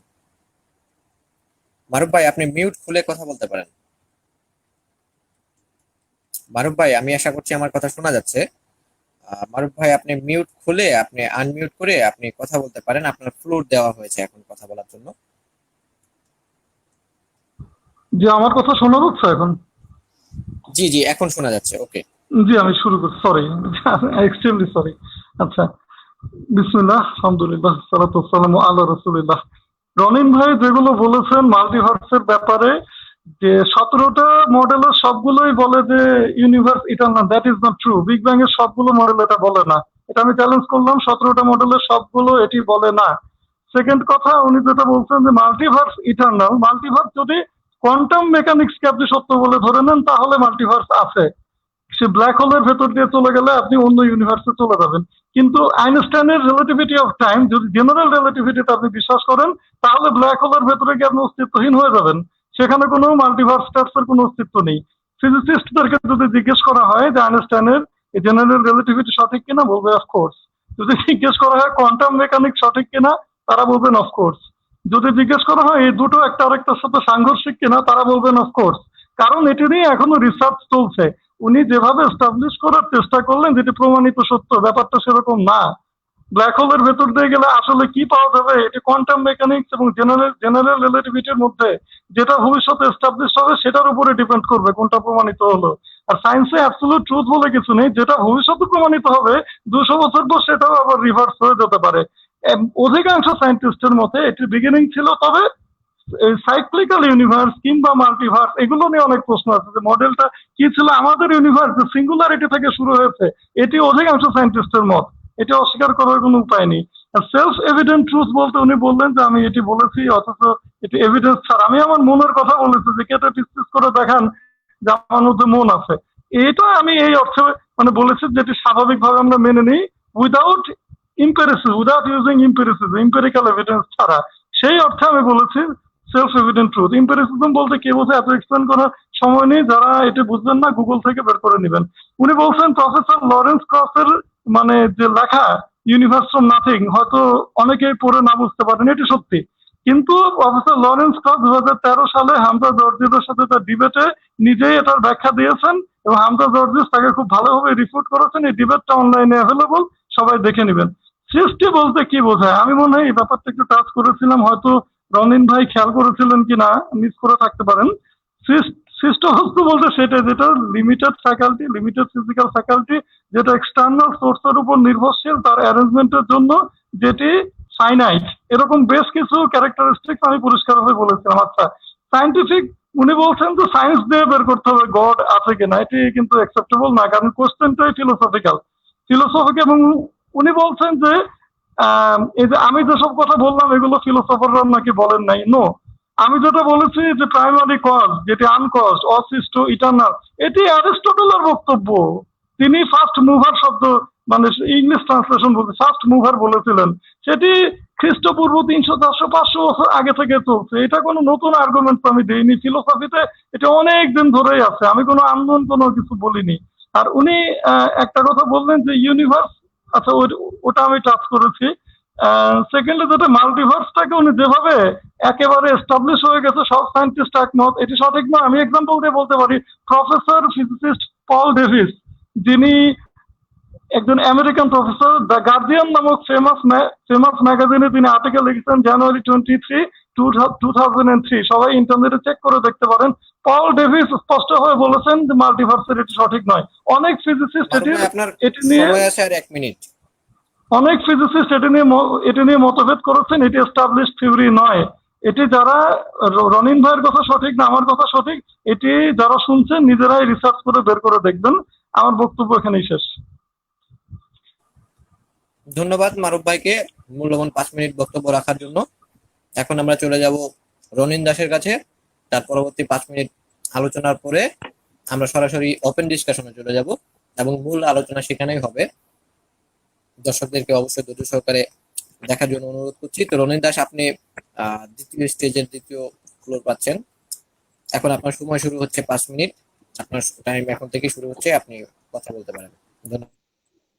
থ্যাংক ইউ যিশু ভাইকে, থ্যাংক ইউ মারুফ ভাইকে রিভিউটালের জন্য। কিন্তু আমি উত্তর পাই নাই তেমন কিছু, উনি আবার কোনো আর্গুমেন্ট দেন না আল্লাহর পক্ষে।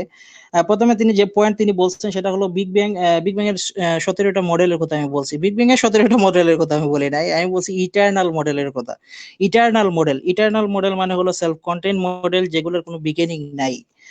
17টা মডেল আছে, আপনি সার্চ করলেই পেয়ে যাবেন। যারা ভিউয়ার্স আছেন তাদের উদ্দেশ্যে বলতে, ইটারনাল কসমোলজিক্যাল মডেল লিখে সার্চ করলেই আপনারা মডেলগুলো পেয়ে যাবেন।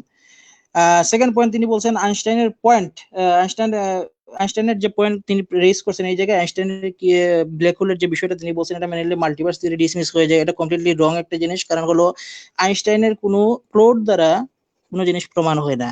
আপনাকে রিসার্চ পেপার শো করতে হবে, রিসার্চ পেপারের মাধ্যমে বলতে হবে এই দেখেন রিসার্চ পেপারে শো করছে, তারা অবজার্ভ করার মাধ্যমে শো করছে যে মাল্টিভার্স এই জন্য ইনভ্যালিড। সেটা তিনি শো করেন নাই। কারো ক্লোড দিয়ে কোনো জিনিস হয় না, কোনো থিওরি ইনফর্মাল ভাবে বললে হয় না, আপনাকে ফর্মালি সুন্দরভাবে সেটাকে উল্লেখ করতে হবে রিসার্চ পেপারের মাধ্যমে। সেকেন্ড, তার যে তিনি পয়েন্ট বলছেন প্রমাণিত না আর জন্য রিসার্চ প্রমাণিত মানে তিনি মাল্টিভার্স থিওরি প্রমাণিত না, আবার সেম জিনিস উল্লেখ করছেন মাল্টিভার্স থিওরি প্রমাণিত না। এটা তো শুধু বললেই হবে না ব্রাদার, রিসার্চ পেপার শো করতে হবে। আমি তো মডেলগুলো শো করছি, আপনি কোনো যে মডেলগুলো শো করছি আপনি কোনো প্রবলেমই এই জায়গায় ফাইন্ড আউট করতে পারেন না, কিন্তু বলতেছেন মাল্টিভার্স থিওরি প্রমাণিত না। এটা তো হাস্যকর হয়ে যায় ভাই, রিসার্চ পেপার তো শো করতে হবে। এগুলো রিফিউট করে তোমাদের কি যে হচ্ছে ভাই আমার জন্য। ফোর্থ যে ইয়েটা সেটা হলো ইনফারেন্স। আমি যেগুলো দিচ্ছি আমি দিচ্ছি inference to the best explanation. এই কনসেপ্ট তো আপনি জানেন যে ইনফারেন্স দেওয়া মানে কি। ইনফারেন্স দেওয়া মানে কোনো ধরনের আর্গুমেন্ট দেওয়া বা কোনো ধরনের লজিক মেক করা। তো কি দিয়ে আপনি লজিক মেক করবেন? এক্সপ্রেশনের মাধ্যমে। আপনার এক্সপ্রেশন কি? আল্লাহ সব সৃষ্টি করছে, এটা কি এক্সপ্লেনেশন না? কোনো রিসার্চ পেপার শো করতে হবে, কোনো ধরনের এভিডেন্স শো করতে হবে, ডেমনস্ট্রেট করতে হবে। আমি তো ডেমনস্ট্রেট করতেছি, আমি এভিডেন্স দেখাচ্ছি। সেই জিনিসটা আপনি গুরুত্ব দিলেন না, বুঝলাম না কেন। তারপর বলে আপনি এম্পিরিসিজম যারা বোঝেন আপনি বললেন এম্পিরিসিজম, এম্পিরিক্যাল জিনিস মানে কি? এম্পিরিসিজম মানে হলো observe through the sense and perception. আমার ব্রেন দ্বারা বা যে জিনিসগুলো আমার সেন্স দ্বারা আমি অবজার্ভ করতে পারবো তাকেই বললো এম্পিরিসিজম। এই যে ইয়েটা বললাম আমি, মাল্টিভার্সের যে থিওরিগুলো দিলাম বা আমি যে ইটারনাল মডেলের কথা বললাম, সেগুলো হলো এম্পিরিসিজমের মাধ্যমে এটলিস্ট এক্সপ্লেনেশন দিচ্ছে ইউনিভার্স কেন আছে, আমাদের ইউনিভার্স কেন আছে, বা ইটারনাল মডেল পসিবল কিনা না সেটা দিচ্ছে। এবং এম্পিরিসিজম ছাড়া যদি আপনি ইয়ে করতে চান তাহলে আপনাকে কোনো ধরনের আর্গুমেন্ট শো করতে হবে। আমি এম্পিরিসিজমের বিপক্ষে আপনি কি ইউজ করতেছেন, where is your argument, where is your deductive argument, where is your inductive argument, argument কই, প্রেমিস কই। তারপর আপনি বলছেন যে এই কোয়েশ্চনটাই সাইন্টিফিক না, তাহলে আপনি সায়েন্স কেন ইউজ করতেছেন? দ্যাটস এ ভ্যালিড কোয়েশ্চন, কিন্তু এই জায়গায় খুব ইজিলি রিফিউট করা যায়। কোয়েশ্চন যদি ফিলোসফিক্যাল হয় তাহলে 72% ফিলোসফিক্যাল নাস্তিক কেন? 72% ফিলোসোফার হলো এথিস্ট, অনলি 14% ফিলোসোফার হলো থিস্ট। আর বাকি কিছু বলতেছে উই ডোন্ট নো। তাহলে কে এই জায়গায় স্ট্রঙ্গার পজিশনে? ফিলোসফিক্যাল কোয়েশ্চন হলে ফিলোসোফার বেশিরভাগ এথিস্ট, আমি এথিস্ট। তারপর হলো মাল্টিভার্স। তারপর আপনি বলছেন যে মাল্টিভার্স, আবার আপনি বলছেন মাল্টিভার্স এস্টাবলিশড না, কিন্তু মডেলগুলোর তো কোনো প্রবলেম আপনি শো করতে পারলেন না। তারপর আপনি লাস্ট যে পয়েন্ট আমি বলবো, এই জিনিসগুলো আসলে তেমন কোনো আলোচনার বিষয় না, আপনি আগের কথাই রিপিট করছেন সবগুলা।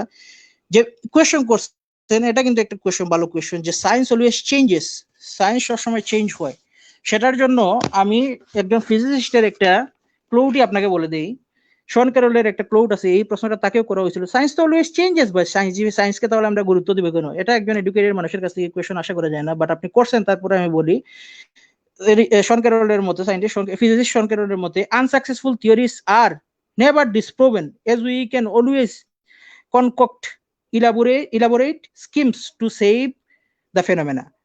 আনসাকসেসফুল থিওরিজ, যে থিওরি আপনি বলছেন চেঞ্জ শব্দ হচ্ছে ভাই, আপনার সময় আছে মাত্র যে 1 থিওরি, মিনিট। আচ্ছা, unsuccessful theories are never disproven as we can always concoct elaborate schemes to save the phenomena. They just fade away as better theories gain acceptance, Shaun Carroll বলছে। তো শন ক্যারলের মতো সাইন্টিফিক কোনো কনসেনসাস নাই যে science যেহেতু change হয়, science যেহেতু ultimate কোনো জিনিস নাই, সুতরাং সায়েন্সকে আমরা গুরুত্ব দিতে পারবো না বা সায়েন্সকে আমরা ভ্যালিড রেফারেন্স হিসেবে ইউজ করতে পারবো না, এই ধরনের কোনো কনসেনসাস নাই সায়েন্সে। আর সেকেন্ড যে লাস্ট পয়েন্টটা, একটু সময় দেন, জাস্ট 30 সেকেন্ড।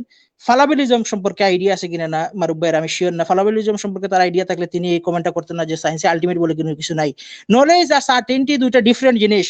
যেটা নলেজ পসিবল সেটার জন্য সার্টেনটি লাগে না। ফালাবেলিজম অনুসারে, ফালাবেলিজম একটা ফিলোসফিক্যাল কনসেপ্ট যেটা হলো সার্টেনটি ছাড়াও নলেজ পসিবল। আমি এই নলেজটা এই জায়গায় শো করতেছি যে ইউনিভার্স ইটারনাল, এটার পক্ষে নলেজ ক্লেম করার আমার কাছে যথেষ্ট পরিমাণ রেফারেন্স আছে, আর আপনার কাছে তো আর্গুমেন্টই নেই। That's enough, thank you. ধন্যবাদ রনিন দাস ভাইকে তার মূল্যবান 5 মিনিট বক্তব্য রাখার জন্য। আমরা মোটামুটি আলোচনার লাস্ট স্টেজে চলে এসেছি এবং লাস্ট স্টেজটি সাজানো হয়েছে একটি কনক্লুশন পর্ব দিয়ে, এবং এই কনক্লুশন এবং পাশাপাশি ওপেন ডিসকাশন।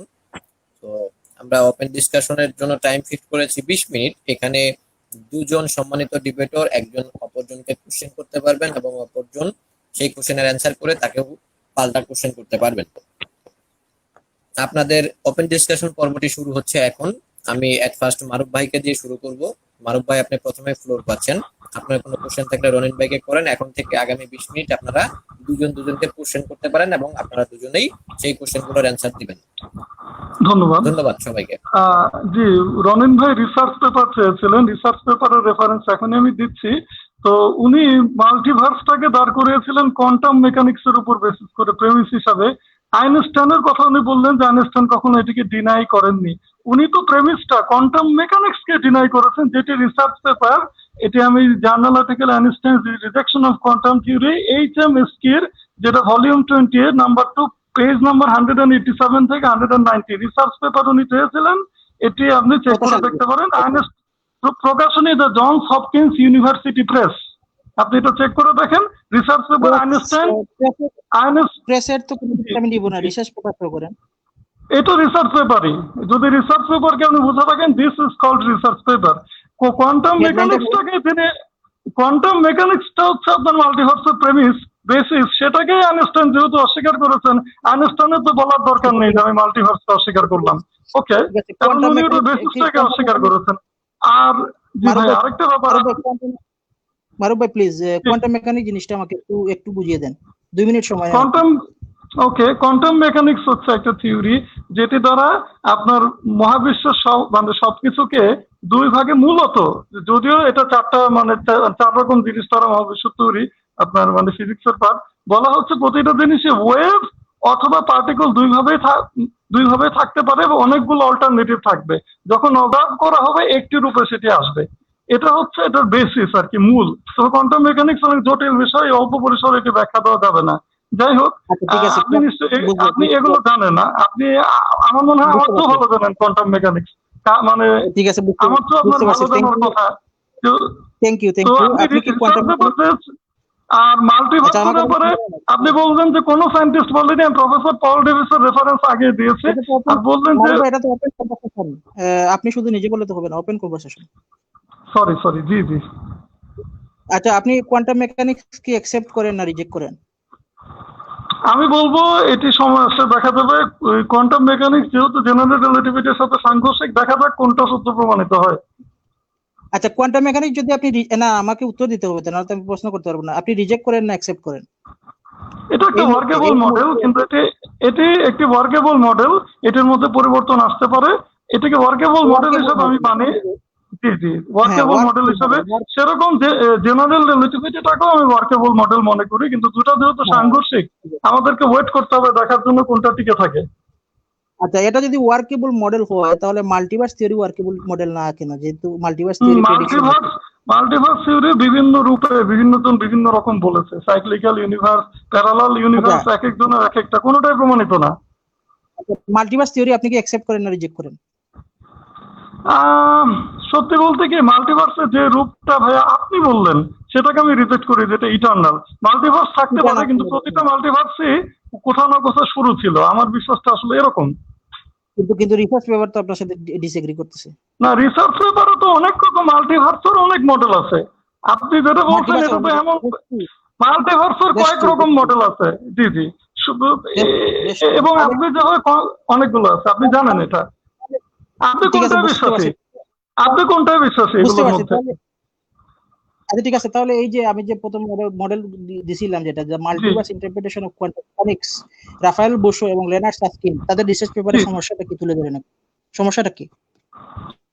না না, আমি তো বলছি না তাদের সমস্যা, আমি বলছি সব সায়েন্টিস্ট তার সাথে একমত না। যেরকম না, প্রফেসর পল ডিভিসের এক্সাম্পল আমি কিন্তু আপনাকে দিলাম, সেরকম না, কিন্তু আপনি যেভাবে বলছেন যেটি সায়েন্সের সেক্টরে। এই রিসার্চ পেপারের সমস্যাটা কি? এই রিসার্চ পেপার স্পেসিফিকলি এই রিসার্চ পেপারের সমস্যাটা কি?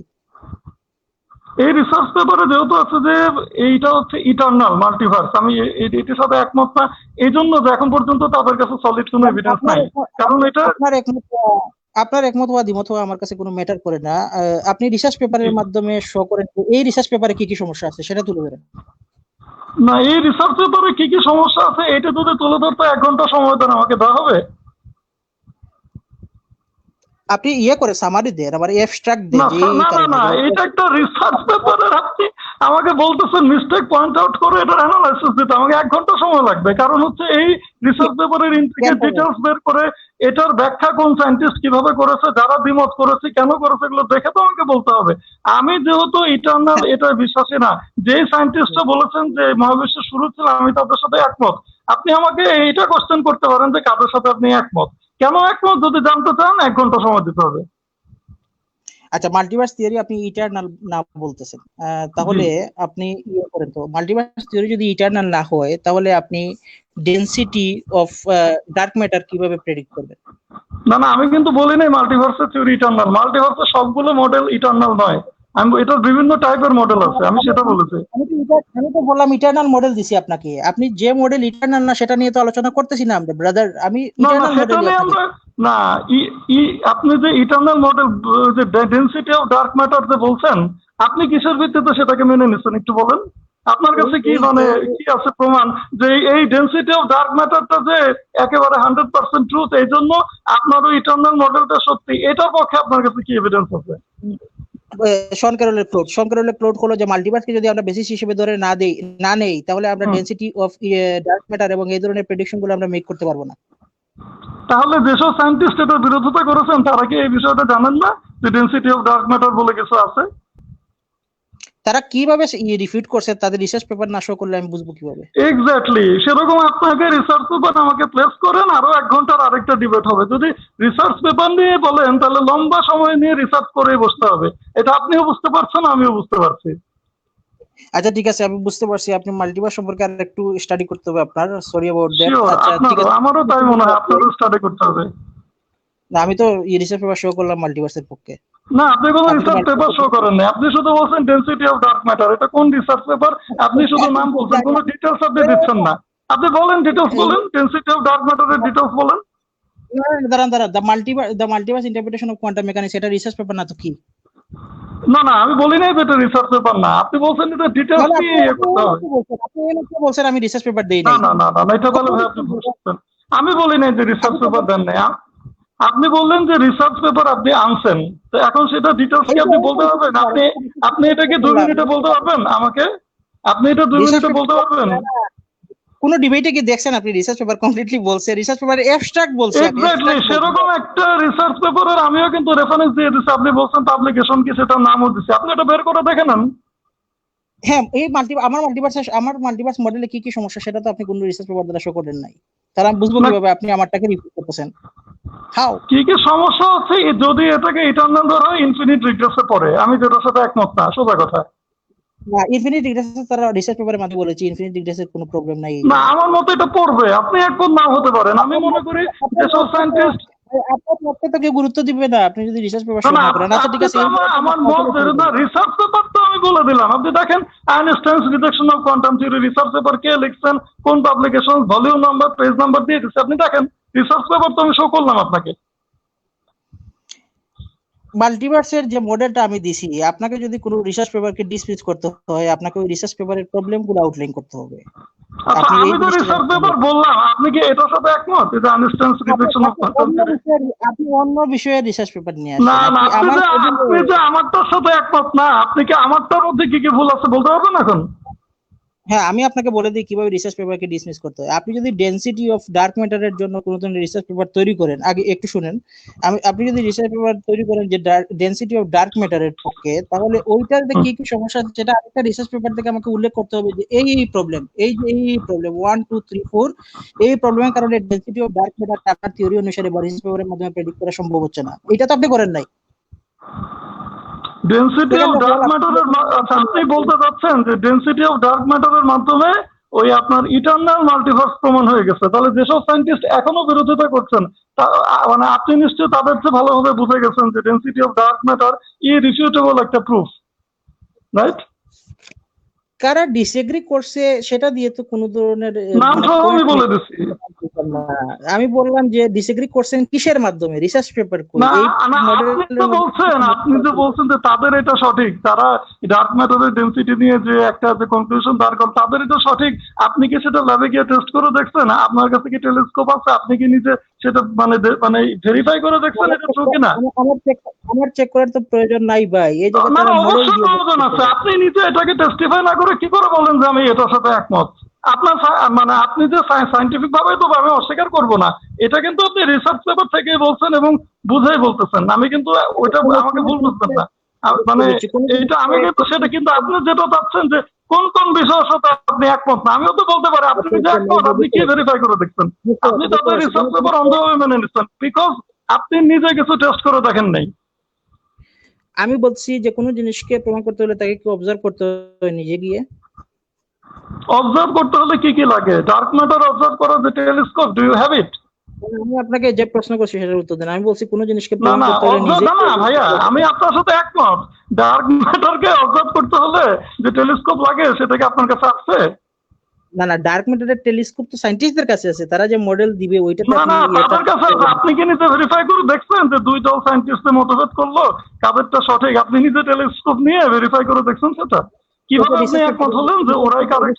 অন্য রিসার্চ পেপারটা আমিও আপনাকে দেখালাম এটার বিরুদ্ধে। রিসার্চ পেপার অনেক আছে। আমার মডেলে কি কি সমস্যা সেটার পক্ষে তো কোনো না, অ্যানালাইটিক্যাল কি কি সমস্যা এটা তো আপনি বলতে পারছেন না। আপনি বলছেন ডেনসিটি অফ ডার্ক ম্যাটার সঠিক, এটা আপনি কিভাবে বুঝলেন যে সঠিক? আপনি কি সেটা ভেরিফাই করে দেখছেন? এই যে বললো যে the multiverse is necessary to give exact operational meaning to probabilistic prediction from quantum mechanics. ওকে, এটা তাদের বক্তব্য। পল ডেভিসের বক্তব্য আমি তাহলে এখন প্রফেসর পল ডেভিস। আচ্ছা, আপনি তো ওই রনি ভাই, আপনি একজন সায়েন্টিস্ট, একটা রিসার্চ পেপার থেকে আমি পড়ছি, রিসার্চ পেপার থেকে, এবং আমি আপনাকে এভিডেন্স দিচ্ছি। if the bioscience of the natural world were the result of randomness we might expect, এভাবে আমি পুরো শেষ পর্যন্ত পড়ে শোনাইতে পারি প্রফেসর পল ডেভিস কি বলছেন এটার বিরুদ্ধে। তো উনি কি না বুঝে বলছেন? এখন আপনি বলতে পারেন আপনি কি করে প্রফেসর পল ডেভিস এটা বিশ্বাস করলেন? তার রিসার্চ পেপার তো ভুল হতে পারে। আমিও সেইভাবে আপনাকে বলতে পারি আপনার রিসার্চ পেপারে যেসব সায়েন্টিস্ট তাদেরটাও ভুল হতে পারে। কারণ নিজস্ব বক্তব্য তো প্রমাণ না। আপনি পল ডেভিস কোন রিসার্চ পেপারে না না, এটা তো বলে দিলাম উনার পরিষ্কার ভাবে। এখানে আমি রেফারেন্সও বলে দিচ্ছি, আপনি এটা রেকর্ড প্লেব্যাক করে দেখে নিন। রেফারেন্স দিয়ে দিচ্ছি আমি সবগুলো, একই কথা বারবার বলে করে। ওকে, আপনি দেখেন এখানে প্রফেসর পল ডেভিস। ঠিক আছে, অন্য কোয়েশ্চনে আমরা যাই। ভিউয়ারদের উদ্দেশ্যে তো আমি মডেল প্রোভাইড করছি, আপনারা মডেলগুলো চেক করে দেখতে পারেন।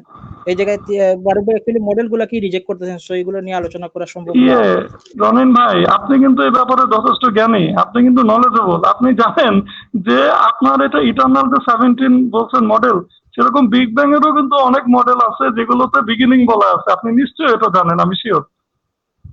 আচ্ছা ঠিক আছে, এবার আমি আর্গুমেন্ট যেটা দিছিলাম ওইটা আপনি ইয়ে করেন, ওইটা আপনি ডিফিউজ করেন। আর্গুমেন্টটা হলো, আর্গুমেন্টটা মনে আছে কিনা না? ফিলোসোফার ইজ 70% এথিস্ট, 72% এথিস্ট, এটা সেটা আর্গুমেন্ট না। আচ্ছা, এই সার্ভেটা না এটা বলছেন আপনি, কিন্তু এই সার্ভে রিপোর্টটা কারা করছে এবং কবে করা হয়েছে? এই যারা করছে মানে তাদের ওরিয়েন্টেশন কি? এটার কি এভিডেন্স দিতে পারবেন আপনি যে তারা নিউট্রাল? ফিলোসফি যে সার্ভেগুলো করা হয় এটার যে সবচেয়ে হাইয়েস্ট যে এইগুলো যারা শুনছে তারা বুঝতে পারছে কি ধরনের সার্ভে রিপোর্ট এগুলো। যাই হোক, এটা নিয়ে আমি আসলে বলার সময় নষ্ট। সার্ভে যদি আপনি না মানেন, আপনি সায়েন্টিফিক মডেল মানতেছেন না, আপনি ফিলোসফারদের সার্ভে মানতেছেন না। ফিলোসফারদের যে সার্ভের কথা আপনি বলছেন, who conducted the survey, which organization, নামটা একটু বলেন আমাকে। Philosophical authority. লোকাল অথরিটি কোন দেশের? কারা এরা? এদের নিশ্চয়ই একটা নাম আছে এই অর্গানাইজেশনের। আমি কি লোকাল অথরিটি বলছি? Philosophical authority brother. Philosophical authority কোন দেশের? এই অর্গানাইজেশনটা কাদের? এটা হলো ওয়ার্ল্ড ওয়াইড রেকগনাইজড একটা ইফিল সার্ভে পেপার লিখে সার্চ করলে আপনি পেয়ে আচ্ছা যাবেন। আচ্ছা এখন এটা নিয়ে আলোচনা করলে আচ্ছা আচ্ছা টপিক থেকে বের হয়ে যাবে। আমি বলছি যে আমার যে আচ্ছা ঠিক আছে, আর্গুমেন্টটা, আচ্ছা সমস্যা নেই, জি বলেন। if universe doesn't begin to exist from ex nihilo situation, then it's eternal. আপনি প্রথমে বলেন ex nihilo situation কাকে বলে? জি ex nihilo situation কাকে বলা হয়? জি একটু মানে রিপিট করুন, আমি বুঝতে পারিনি। যে আমার ex কথা শুনতে nihilo পাচ্ছেন? situation, জি জি, এক্স এক্স কি বললেন? ex nihilo situation. এটা কি আপনি বলেন, আমি এটা সম্বন্ধে আসলে জানি না, শুনলে Oh বুঝতে my পারবো। goodness, আপনি ex nihilo বুঝেন না? না না, আমি সত্যি বুঝি না, আপনি যদি বুঝে থাকেন আমাকে একটু বোঝান। ex nihilo situation হলো নাথিংনেস, কোনো ম্যাটার নাই, কিছু নাই, এই সিচুয়েশনকে বলে ও ex nihilo আচ্ছা, situation. বলছি হিগস বসন বলে এটাকে। ঠিক আছে বলেন, অসুবিধা নেই, ভিন্ন নামও থাকে। না না, নাথিংনেস এটা যেটা বলছেন, মানে নাথিংনেস নিয়ে প্রথমেই আমি ডিসকাস করছি। এটাকে সায়েন্টিফিক ভাবে হিগস বসন বলে, গড পার্টিকলস বলে, আপনি যেটা বলছেন। যাই হোক, হ্যাঁ বলেন আপনি, এটাকে সমস্যা নেই। নাথিংনেস বলা হয় না, এটা আচ্ছা বলতে পারে, সমস্যা নাই, এটার বিভিন্ন নাম, সায়েন্টিফিক নাম থাকতে পারে, বলেন আপনি, অসুবিধা নেই। ল্যাঙ্গুয়েজ নিয়ে পড়লে আমরা অবশ্যই জানি ল্যাঙ্গুয়েজ ইউজ করতে হলে একটু কেয়ারফুলি ইউজ করতে হয়। আচ্ছা এটা আচ্ছা, ঠিক যারা আছে, শুনছে তারা অনলাইনে চেক করে দেখবে এটা কে সঠিক বলছে, আপনি বলেন, অসুবিধা নেই। আচ্ছা ঠিক আছে, if universe doesn't begin to exist from ex nihilo situation, then it's eternal. মানে যদি কোনো নাথিংনেস থেকে যদি কোনো জিনিস বিগান না করে, তাহলে সেটা ইটারনাল। আপনি আপনি কি নাথিংনেস এর প্রমাণ আছে আপনার কাছে? না, নাথিংনেস আমিও তো বললাম যে নাথিং থেকে সামথিং আসতে পারে না, আমি তো আপনার সাথে একমত। এটা নিয়ে কি আলোচনা করবো? আপনার শূন্য থেকে তৈরি করছেন সবকিছু।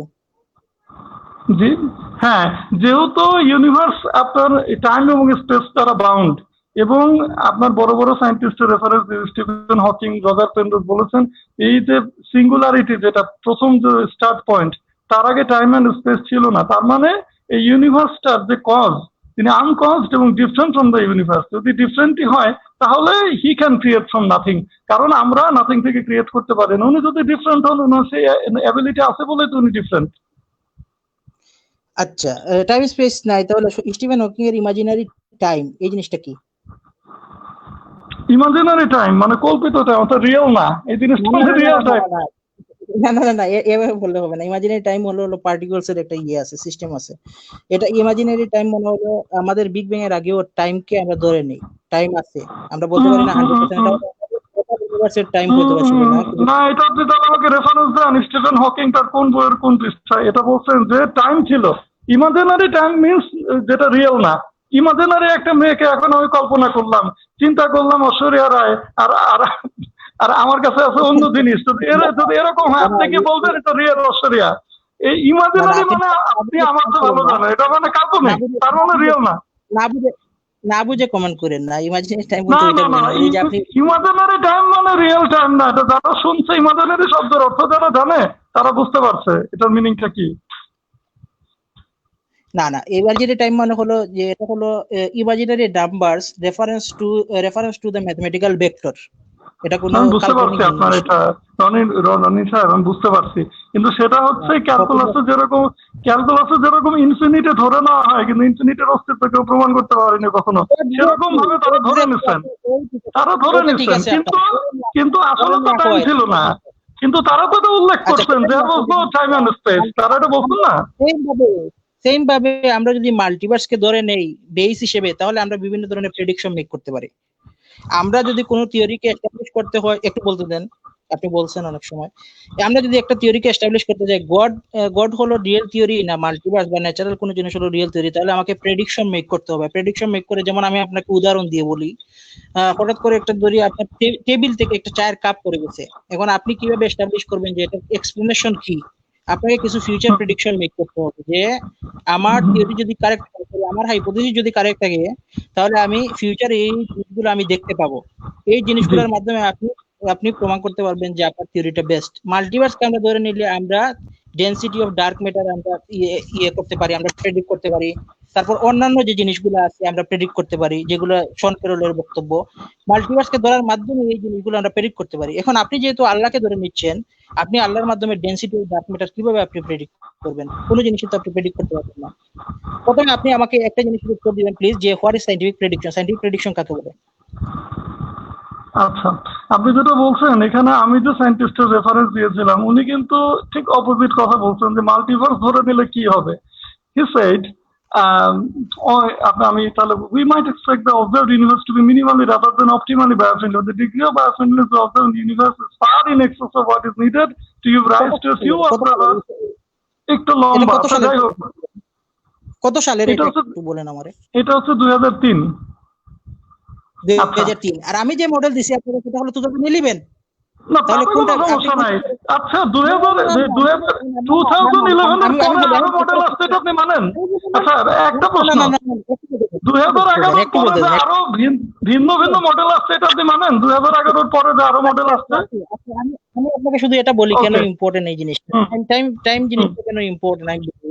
মাল্টিভার্স নিয়ে প্রাথমিকভাবে যে থিওরিগুলো দেয়া হতো সেগুলোতে কিছু প্রবলেম তৈরি হইতো, যেটা আমি আপনাকে একটু আগে যেটা এক্সপ্লেইন করলাম, আমি স্টেটমেন্টে আমার পার্সোনাল স্টেটমেন্টে আমি এক্সপ্লেইন করছিলাম যে সেটা হলো যে আমরা মাল্টিভার্সে বলসম্যান ব্রেইন নামে একটা প্রবলেম আছে, সেটা আমরা দেখতে পাই যে প্রাথমিক থিওরিগুলো ছিল। তারপরে হলো এঙ্গলস প্রবলেম একটা আছে, ওইটা আমরা প্রবলেমগুলো এঙ্গলস প্যারাডক্স অ্যাকচুয়ালি আমরা প্রবলেমগুলো দেখতে পাই। এজন্য মাল্টিভার্স থিওরি এগুলোকে তারা রিজেক্ট করছে। কিন্তু আমি আপনাকে লাস্টের দিকে যে আপনাকে আমি মডেল দিছিলাম যে physical theories, eternal inflation and quantum universe, এই যে ইয়াসুফি নামুরোর যে রিসার্চ পেপার, এইটাতে এই প্রবলেমগুলো সলভ করে রিসার্চ পেপার তৈরি করা হয়েছে।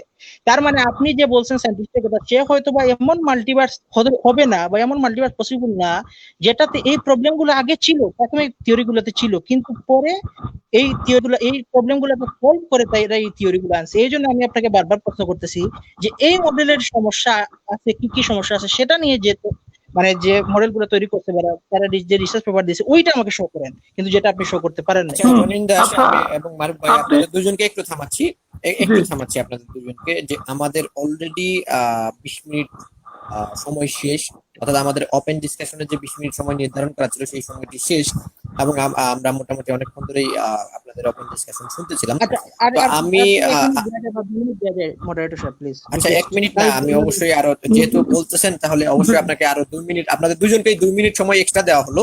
আপনারা এর ভিতরে ওপেন ডিসকাশনটা শেষ করেন, তার পরবর্তীতে আপনাদের কনক্লুশনের জন্য আলাদা টাইম দেওয়া হবে। আর এর মাঝখানে অবশ্যই মোহিত ভাইকে অবশ্যই বলবো যে দর্শকদের কাছ থেকে 2-1টি কোশ্চেন আপনাদের কাছে শুরু করার জন্য। তো ধন্যবাদ, আপনাদেরকে এক্সট্রা 2 মিনিট সময় দেওয়া হলো এখন। আচ্ছা, মারুফ ভাইকে জাস্ট একটা লাস্ট রিকোয়েস্ট, আমার আর্গুমেন্টটা দিতে পারলাম না। আচ্ছা ঠিক আছে, এটা সমস্যা না। না না আমি মারুফ ভাই, বলছি আপনার আমাকে কাছে তো সুযোগ দিতে হবে। আচ্ছা আপনি মারুফ যে ভাই, মডেল মারুফ ভাই, আপনি যে রিসার্চটা আমি প্রশ্নটা করি আপনার কাছে কোনো, যেহেতু সময় নাই এখন, তার বলার সময় নাই, টাইম শেষ হয়ে গেছে ওপেন কনভারসেশনের। আমি বলছি যে আপনার কাছে ঈশ্বরের পক্ষে কোনো ধরনের ডিডাকটিভ আর্গুমেন্ট আছে কিনা, প্রেমিস আকারে থাকলে আমার দেন। ডিডাকটিভ আর্গুমেন্ট আপনারা তো মানে সায়েন্সের ক্ষেত্রে মানে ইন্ডাকশন ব্যবহার করেন, তো আমার কাছ থেকে আবার ডিডাকটিভ আর্গুমেন্ট কেন চাচ্ছেন? আপনি না নিজেই বললেন এটা ফিলোসফিক্যাল কনভারসেশন, এটা সায়েন্স ফিলোসফিক্যাল দুটোই আছে। আচ্ছা ঠিক আছে, ডিডাকটিভ আর্গুমেন্টটা খুব সিম্পল, স্পেসিফিক জিনিসগুলোর উপর থেকে জেনারেলাইজ করে তো স্পেসিফিক বিভিন্ন সৃষ্টি জগতের ডিজাইন আপনার যেটা চাচ্ছেন। না না না ইন্ডাকশনে যাচ্ছে না, আমি ডিডাকটিভে বলছি। ডিডাকটিভ মানে তো আপনি নিশ্চয়ই জানেন স্পেসিফিক থেকে জেনারেলাইজ করা, এই তো স্পেসিফিক বিভিন্ন প্রুফের কথা অলরেডি আমি কিন্তু কসমিক ডিজাইন, ফাইন টিউনিং এগুলোর কথা উল্লেখ করছি। যাই হোক, এখন মানে হয়তো আপনি মিস করে গেছেন। আপনি বলছেন 2011 সালে ওটা আসছে। আমি যদি আপনাকে রেফারেন্স দিতে পারি যে 2011 সালের পরে মাল্টিভার্সের আরো অন্য থিওরি আসছে, তাহলে কি আপনি ধরে নেবেন যে আপনারটা ভুল? শো করতে হবে আমার মডেলে কি কি সমস্যা আছে। ডেফিনেটলি সবচেয়ে ফেমাস যেটা, আপনি space.com এ যান, সেখানে কসমিক কনফিউশন নামে কেলা কসফিল্ড 2015 সালের জুনের 12 তারিখে একটা আর্টিকেল লিখছেন, সেটা পরে আপনি দেখেন কতটা বৈপরীত্য আছে। আমি রেফারেন্স দিয়ে দিলাম, যারা space.com এ গিয়ে দেখে আসতে পারেন। 2015 সালে। 2015 সাল। আচ্ছা জি, দ্য পয়েন্ট ইজ দ্যাট এটি রেগুলার চেঞ্জ হচ্ছে, এটা আপনিও দেখতে পাচ্ছেন, আমরাও দেখতে পাচ্ছি। এই মাল্টিভার্সের থিওরি রেগুলার চেঞ্জ হচ্ছে, আর যারা সিঙ্গেল ইউনিভার্সে বিশ্বাসী তারাও বিভিন্ন থিওরি দিয়ে যাচ্ছেন, এটা হচ্ছে বাস্তবতা, এটা আমাদেরকে মানতে হবে। অ্যাবস্ট্রাক্টটা পড়ে শোনান।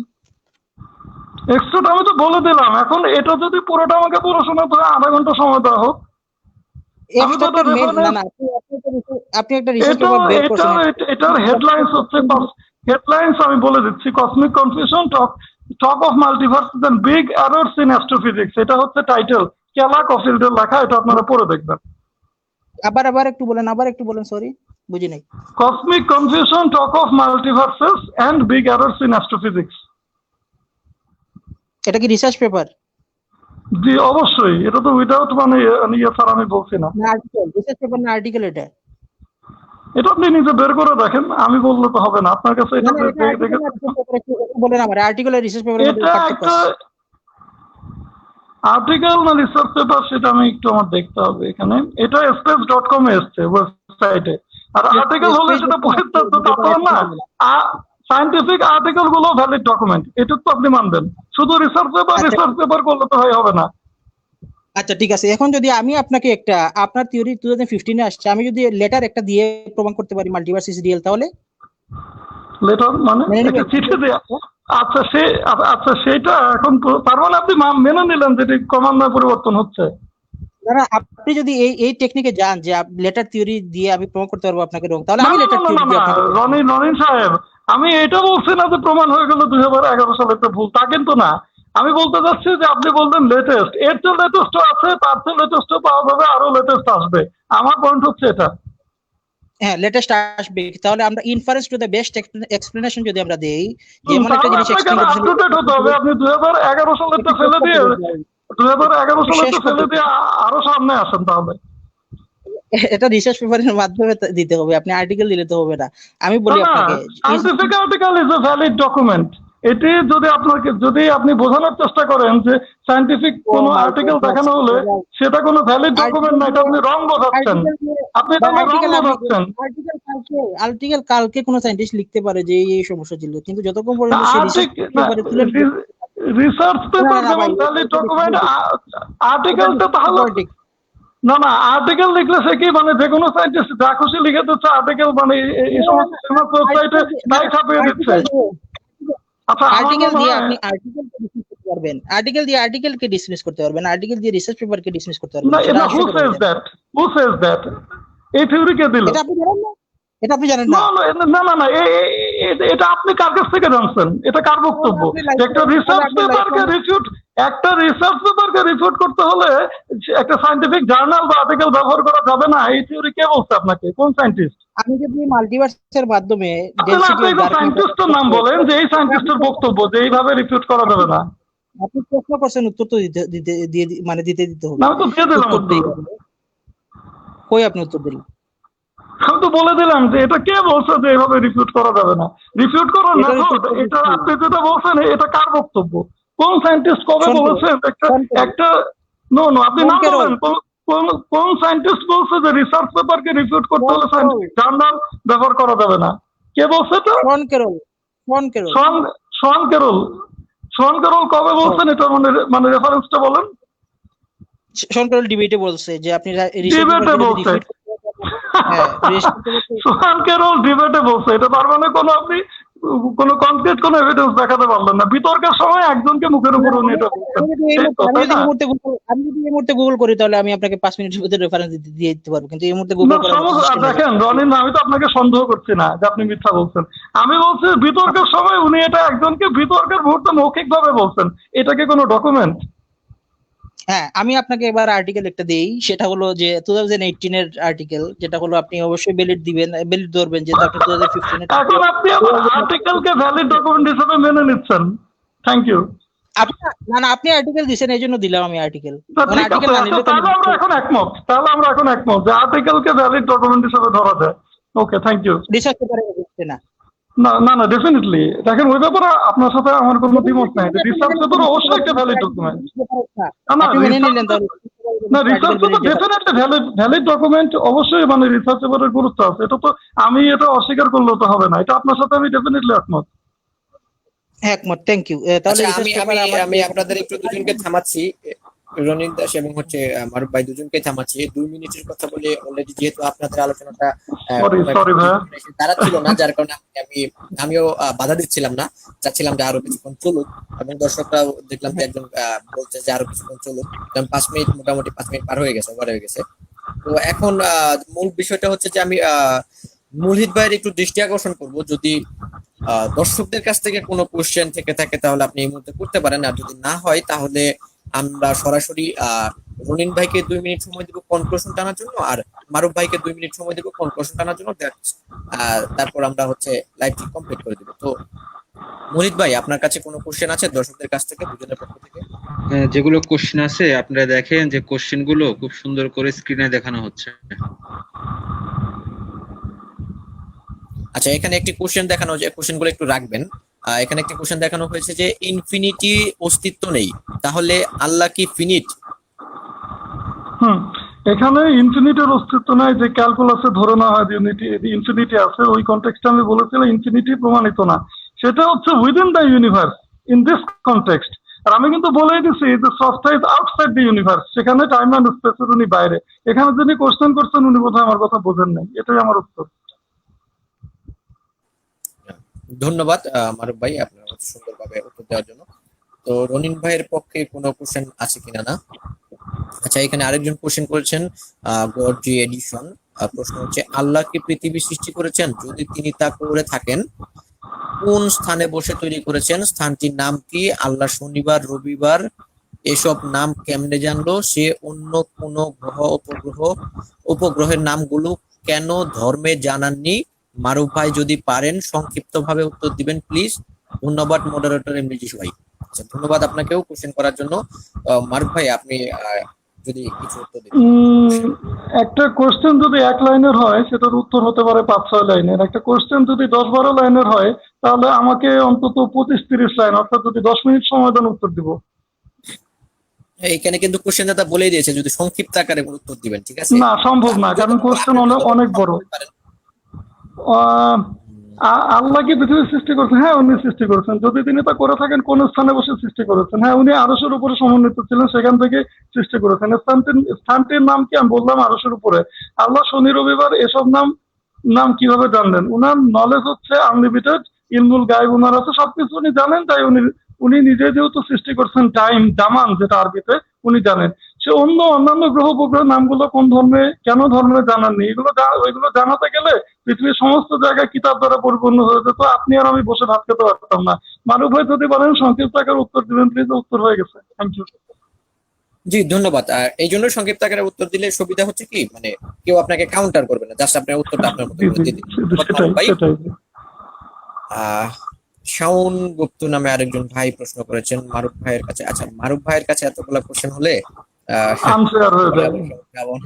আনফেয়ার হয়ে যায়, ঠিক আছে?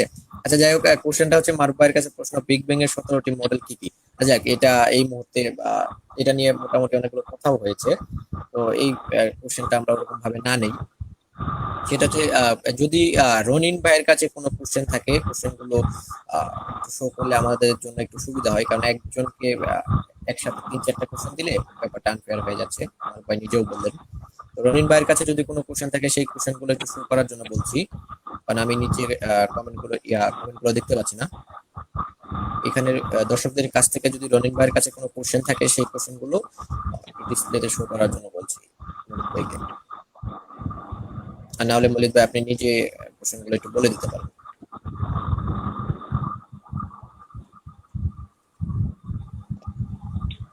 আচ্ছা, রনিন ভাইয়ের কাছে কোনো প্রশ্ন আমরা পাচ্ছি না আপাতত। আচ্ছা, একটা প্রশ্ন মনে হয় পেয়েছি আমরা, একটু দেখি।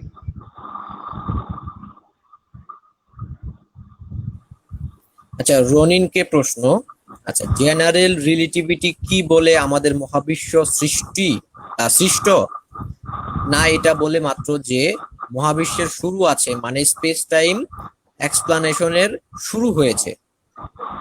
রনিন দাস। সেকেন্ডটা রাইট। এটা বলে মাত্র মহাবিশ্বের শুরু আছে, মানে স্পেস টাইম এবং এক্সপ্লেনেশনের শুরু হয়েছে। শুধু আমরা এক্সপ্লেইন করতে পারি। ফ্রনকেরলো বলছিল যে আমরা বিগ ব্যাং হলো যে সবকিছু শুরু না, এটা হলো শুধু আমাদের আন্ডারস্ট্যান্ডিং এর শুরু, এক্সপ্লেনেশনের শুরু আর কি। ধন্যবাদ রনিন দাস আপনার অ্যান্সার দেওয়ার জন্য। তো আর আর যদি কোনো কোশ্চেন থাকে তো দেখান। এখানে আরেকজন ভাই লিখেছেন, রঞ্জু ভাই, বিগ ব্যাং এর মাধ্যমে টাইম স্পেস তৈরি হলে আরশ আসলো কোথা থেকে? বিগ ব্যাং এর মাধ্যমে স্পেস হুম। টাইমের সৃষ্টি হলে আরশ আসলো কোথা থেকে? আচ্ছা ঠিক আছে, জি, ইন্টারেস্টিং একটা কোশ্চেন করেছেন এটা কি আমার মারুফ কোশ্চেন? ভাই। আচ্ছা, এটা হচ্ছে যে সিদরাতুল মুনতাহা নামক একটি জায়গা আছে, যেটি হচ্ছে এই সৃষ্টি জগতের বর্ডার। সিদরাতুল মুনতাহার উপরে যা কিছু আছে সেটাই লস অফ ফিজিক্স এর বাইরে। সুতরাং আরশ কোত্থেকে আসলো এই কোশ্চেনটাই ইরেভেলেন্ট, কেননা সেটা সিদরাতুল মুনতাহার উপরে।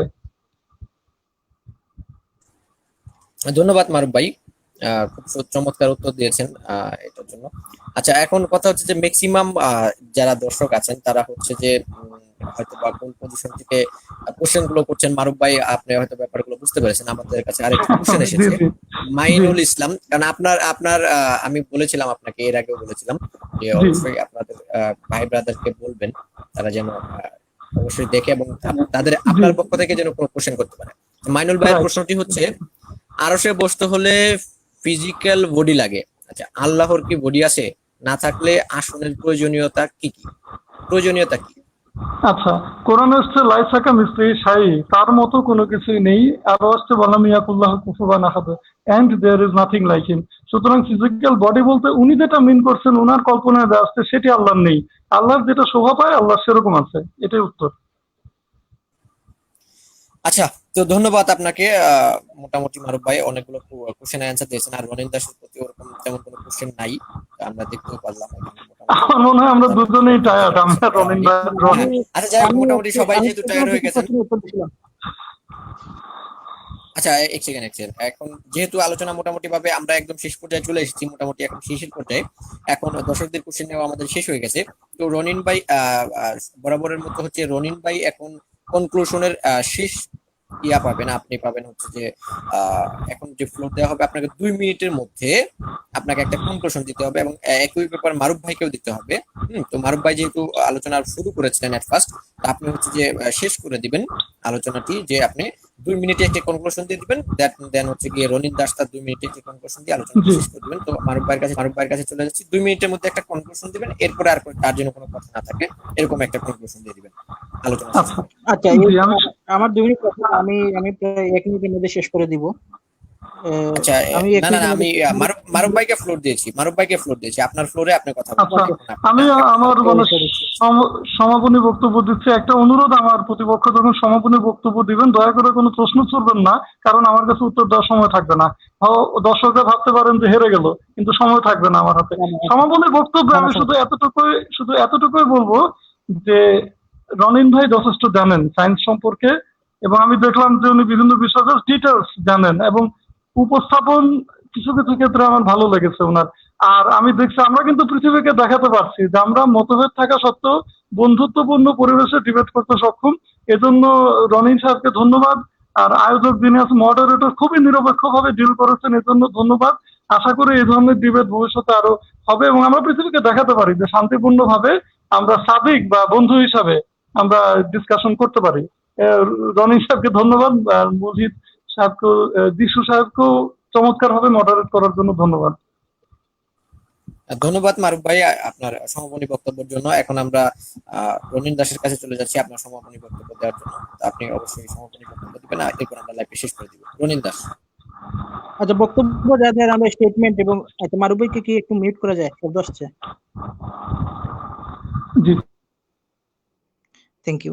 আচ্ছা, সমাপনী বক্তব্যে তেমন কিছু বলবো না। যা বক্তব্য দেওয়ার আমি প্রথমে পয়েন্ট আউট করছি, এগুলো আপনারা সার্চ করবেন, মডেলগুলো সার্চ করবেন, ইন্টারনাল মডেল লিখে সার্চ করবেন কি কি আছে। আমাদেরকে সায়েন্স দিয়ে কাজ করতে হবে, কারণ ফিলোসফিক্যাল কনসেনসাস মানে ফিলোসফিতে সম্মতি আছে যে সায়েন্স হলো রিয়েলিটিকে এক্সপ্লেন করার সবচেয়ে বেস্ট অপশন। সায়েন্সের বাইরে আমাদের যাওয়া সম্ভব না। আর বেশ মারুফ ভাইকে অন্তত অনেক ধন্যবাদ, যে এই ধরনের আলোচনা অবশ্যই আমাদের জন্য গুরুত্বপূর্ণ। আমরা যদি আলোচনা না করি তাহলে কোনটা সত্য কোনটা মিথ্যা সেটা জানবো কিভাবে? সাধারণত যারা বর্তমানে যারা মুমিন সমাজ আছে আলোচনা করতে, তারা সাধারণত সবসময় গালাগালি করে, কিন্তু মারুফ ভাই অত্যন্ত সলিড একজন লোক, উনি কোনো গালাগালি না করে আলোচনা করছেন, সেজন্য ওনাকে ধন্যবাদ। আমরা আলোচনার মাধ্যমেই দেখবো যে কোনটা সত্য কোনটা মিথ্যা। তো আমি বেশি কিছু বলতেছি না, আমি শুধু একটা জিনিসই বলবো যে মারুফ ভাই যে কসমোলজিস্টের কথা বলতেছেন যারা মাল্টিভার্সের সাথে মানে ডিসএগ্রি করতেছে, তো এই জায়গায় আমি যদি মারুফ ভাইয়ের পয়েন্টটা মেনেও নেই, তারাও কিন্তু কসমোলজিস্ট, এই পয়েন্টটা মাথায় রেখেন, তারাও কিন্তু কসমোলজিস্ট। এবং আপনি যদি এই লাইনটা লিখে সার্চ করেন, why are almost every cosmologist are atheist লিখে সার্চ করলে আপনি একটা আর্টিকেলই পাবেন যেটার মাধ্যমে প্রমাণ হয় যে বেশিরভাগ কসমোলজিস্ট হলো নাস্তিক, এথিস্ট। বেশিরভাগ কসমোলজিস্ট, বেশিরভাগ ফিলোসফারও নাস্তিক 72%। বেশিরভাগ মারুবে কিন্তু কসমোলজিস্টদের করছে, রেফারেন্স শো করছে যে আমার এগেইনস্টে যাচ্ছে, কিন্তু বেশিরভাগ কসমোলজিস্ট নাস্তিক, তার সাথেও ডিসএগ্রি করতেছে। তাহলে আমি নাস্তিক, কসমোলজিস্টরা বেশিরভাগ নাস্তিক, তাহলে কে স্ট্রঙ্গার পজিশনে আজকে? বেশিরভাগ ফিলোসফারও নাস্তিক 72%। উনি সার্ভেকে উনি ডিসএগ্রি করতেছেন, সার্ভে মানতেছেন না। সার্ভে যে মানবে না তারে আমি কি বলবো বলেন? তবে মারুফ ভাইকে ধন্যবাদ, উনি অনেক সুন্দর আলোচনা করছেন। ভিউয়ার্স যারা ছিলেন তাদেরকেও ধন্যবাদ, আপনারা আলোচনা শুনছেন, আপনারা নিজেরাও রিসার্চ করবেন, শুধু আমাদের উপর ডিপেন্ড করবেন না যে মারুফ ভাই এটা বলছে সুতরাং এটা ট্রু, রনিন্দা সেটা বলছে সুতরাং এটা ট্রু। আপনারা নিজে সার্চ করবেন, নিজের নলেজ বাড়ানোর চেষ্টা করবেন এবং আলোচনার মাধ্যমে প্রশ্ন করবেন। কোয়েশ্চন করা অত্যন্ত ইম্পর্টেন্ট একটা বিষয়। নিজের বিলিফকে সবসময় আলটিমেট ধরে নেবেন না, অলওয়েজ রিভাইজ করবেন আপনার ডিসিশনকে এবং আপনার নলেজ গুলাকে জাস্টিফাই করার চেষ্টা করবেন সবসময়। থ্যাংক ইউ ভিউয়ার্স আর মডারেটর সাহেব এমডি যিশু, আপনাকে অনেক ধন্যবাদ। আপনি অনেক নিরপেক্ষভাবে আলোচনাটা চালিয়ে যেতে আপনি সাহায্য করছেন, এর জন্য আপনাকে ধন্যবাদ। আশা করি অ্যাভেঞ্জার পেজের সাথেই সবাই যারা ভিউয়ার্স আছেন আপনারা আমাদের অ্যাভেঞ্জার পেজে লাইক দিবেন, আর আমাদের আরো ডিবেট আসতেছে, মারুফ ভাই আরো ডিবেটে অংশগ্রহণ করবেন এবং আশা করি আপনারা আমাদের অ্যাভেঞ্জার পেজে লাইক দিয়ে সাথেই থাকবেন। ধন্যবাদ সবাইকে।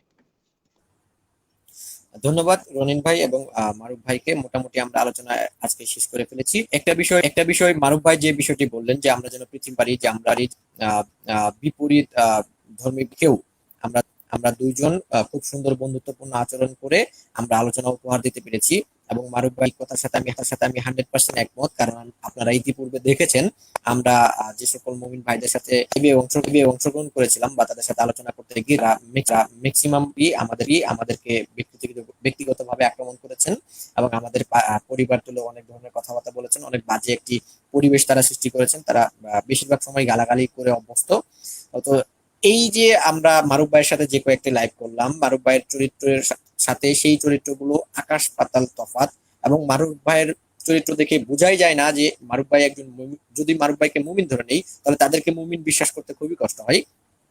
তো আমরা দর্শকদেরকে বলবো এবং মারুফ ভাইকেও বলবো, এই মারুফ ভাইকে দেখিয়ে বলছি দর্শকদেরকে যে অ্যাকচুয়ালি দেখেন, যার মুখ থেকে ভালো ভালো কথা বের হয়, যে হচ্ছে আক্রমণে না যায়, যে হচ্ছে গালাগালির পক্ষে না যায়, যে রেফারেন্স ভিত্তিক কথা বলে, এরকম ধরনের কোনো মানুষ যদি আপনাদের ভিতরে থেকে থাকেন তাহলে আপনাদের জন্য অ্যাভেঞ্জার 2 পেজ আপনাদেরকে স্বাগতম জানাচ্ছে। আপনারা আসুন, যে কোনো সময় আপনাদের জন্য আমাদের দরজা খোলা আছে। আমাদের ভিতরে অনেকগুলো ডিবেটর আছেন, তারা যে কোনো সময় কথা বলতে রাজি, আমাদেরকে নক দেন। যে কোনো টপিক নিয়ে আপনারা আলোচনা করার জন্য আসেন, আমরা আপনাদেরকে ফ্লোর দিব, যথেষ্ট পরিমাণ ভালো ফ্লোর দিব, যথেষ্ট পরিমাণ সম্মান করার চেষ্টা করব। আসুন, অবশ্যই আলোচনা হবে।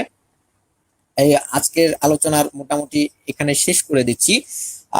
অবশ্যই আপনারা সবাই ভালো থাকবেন, সুস্থ থাকবেন এবং নেক্সটে যে কোনো ধরনের লাইভ হলে আমরা অবশ্যই অ্যাভেঞ্জার 2 পেজে পোস্ট করে দিব, সেদিকে চোখ রাখবেন। এবং আমাদের লাইভগুলো যদি, আমাদের আলোচনাগুলো যদি আপনাদেরকে ভালো লেগে থাকে, যদি আপনাদের মনের ভিতরে কোনো প্রশ্ন তৈরি করে দিতে পারে, তাহলে আমাদের আলোচনা আজকের জন্য সার্থক।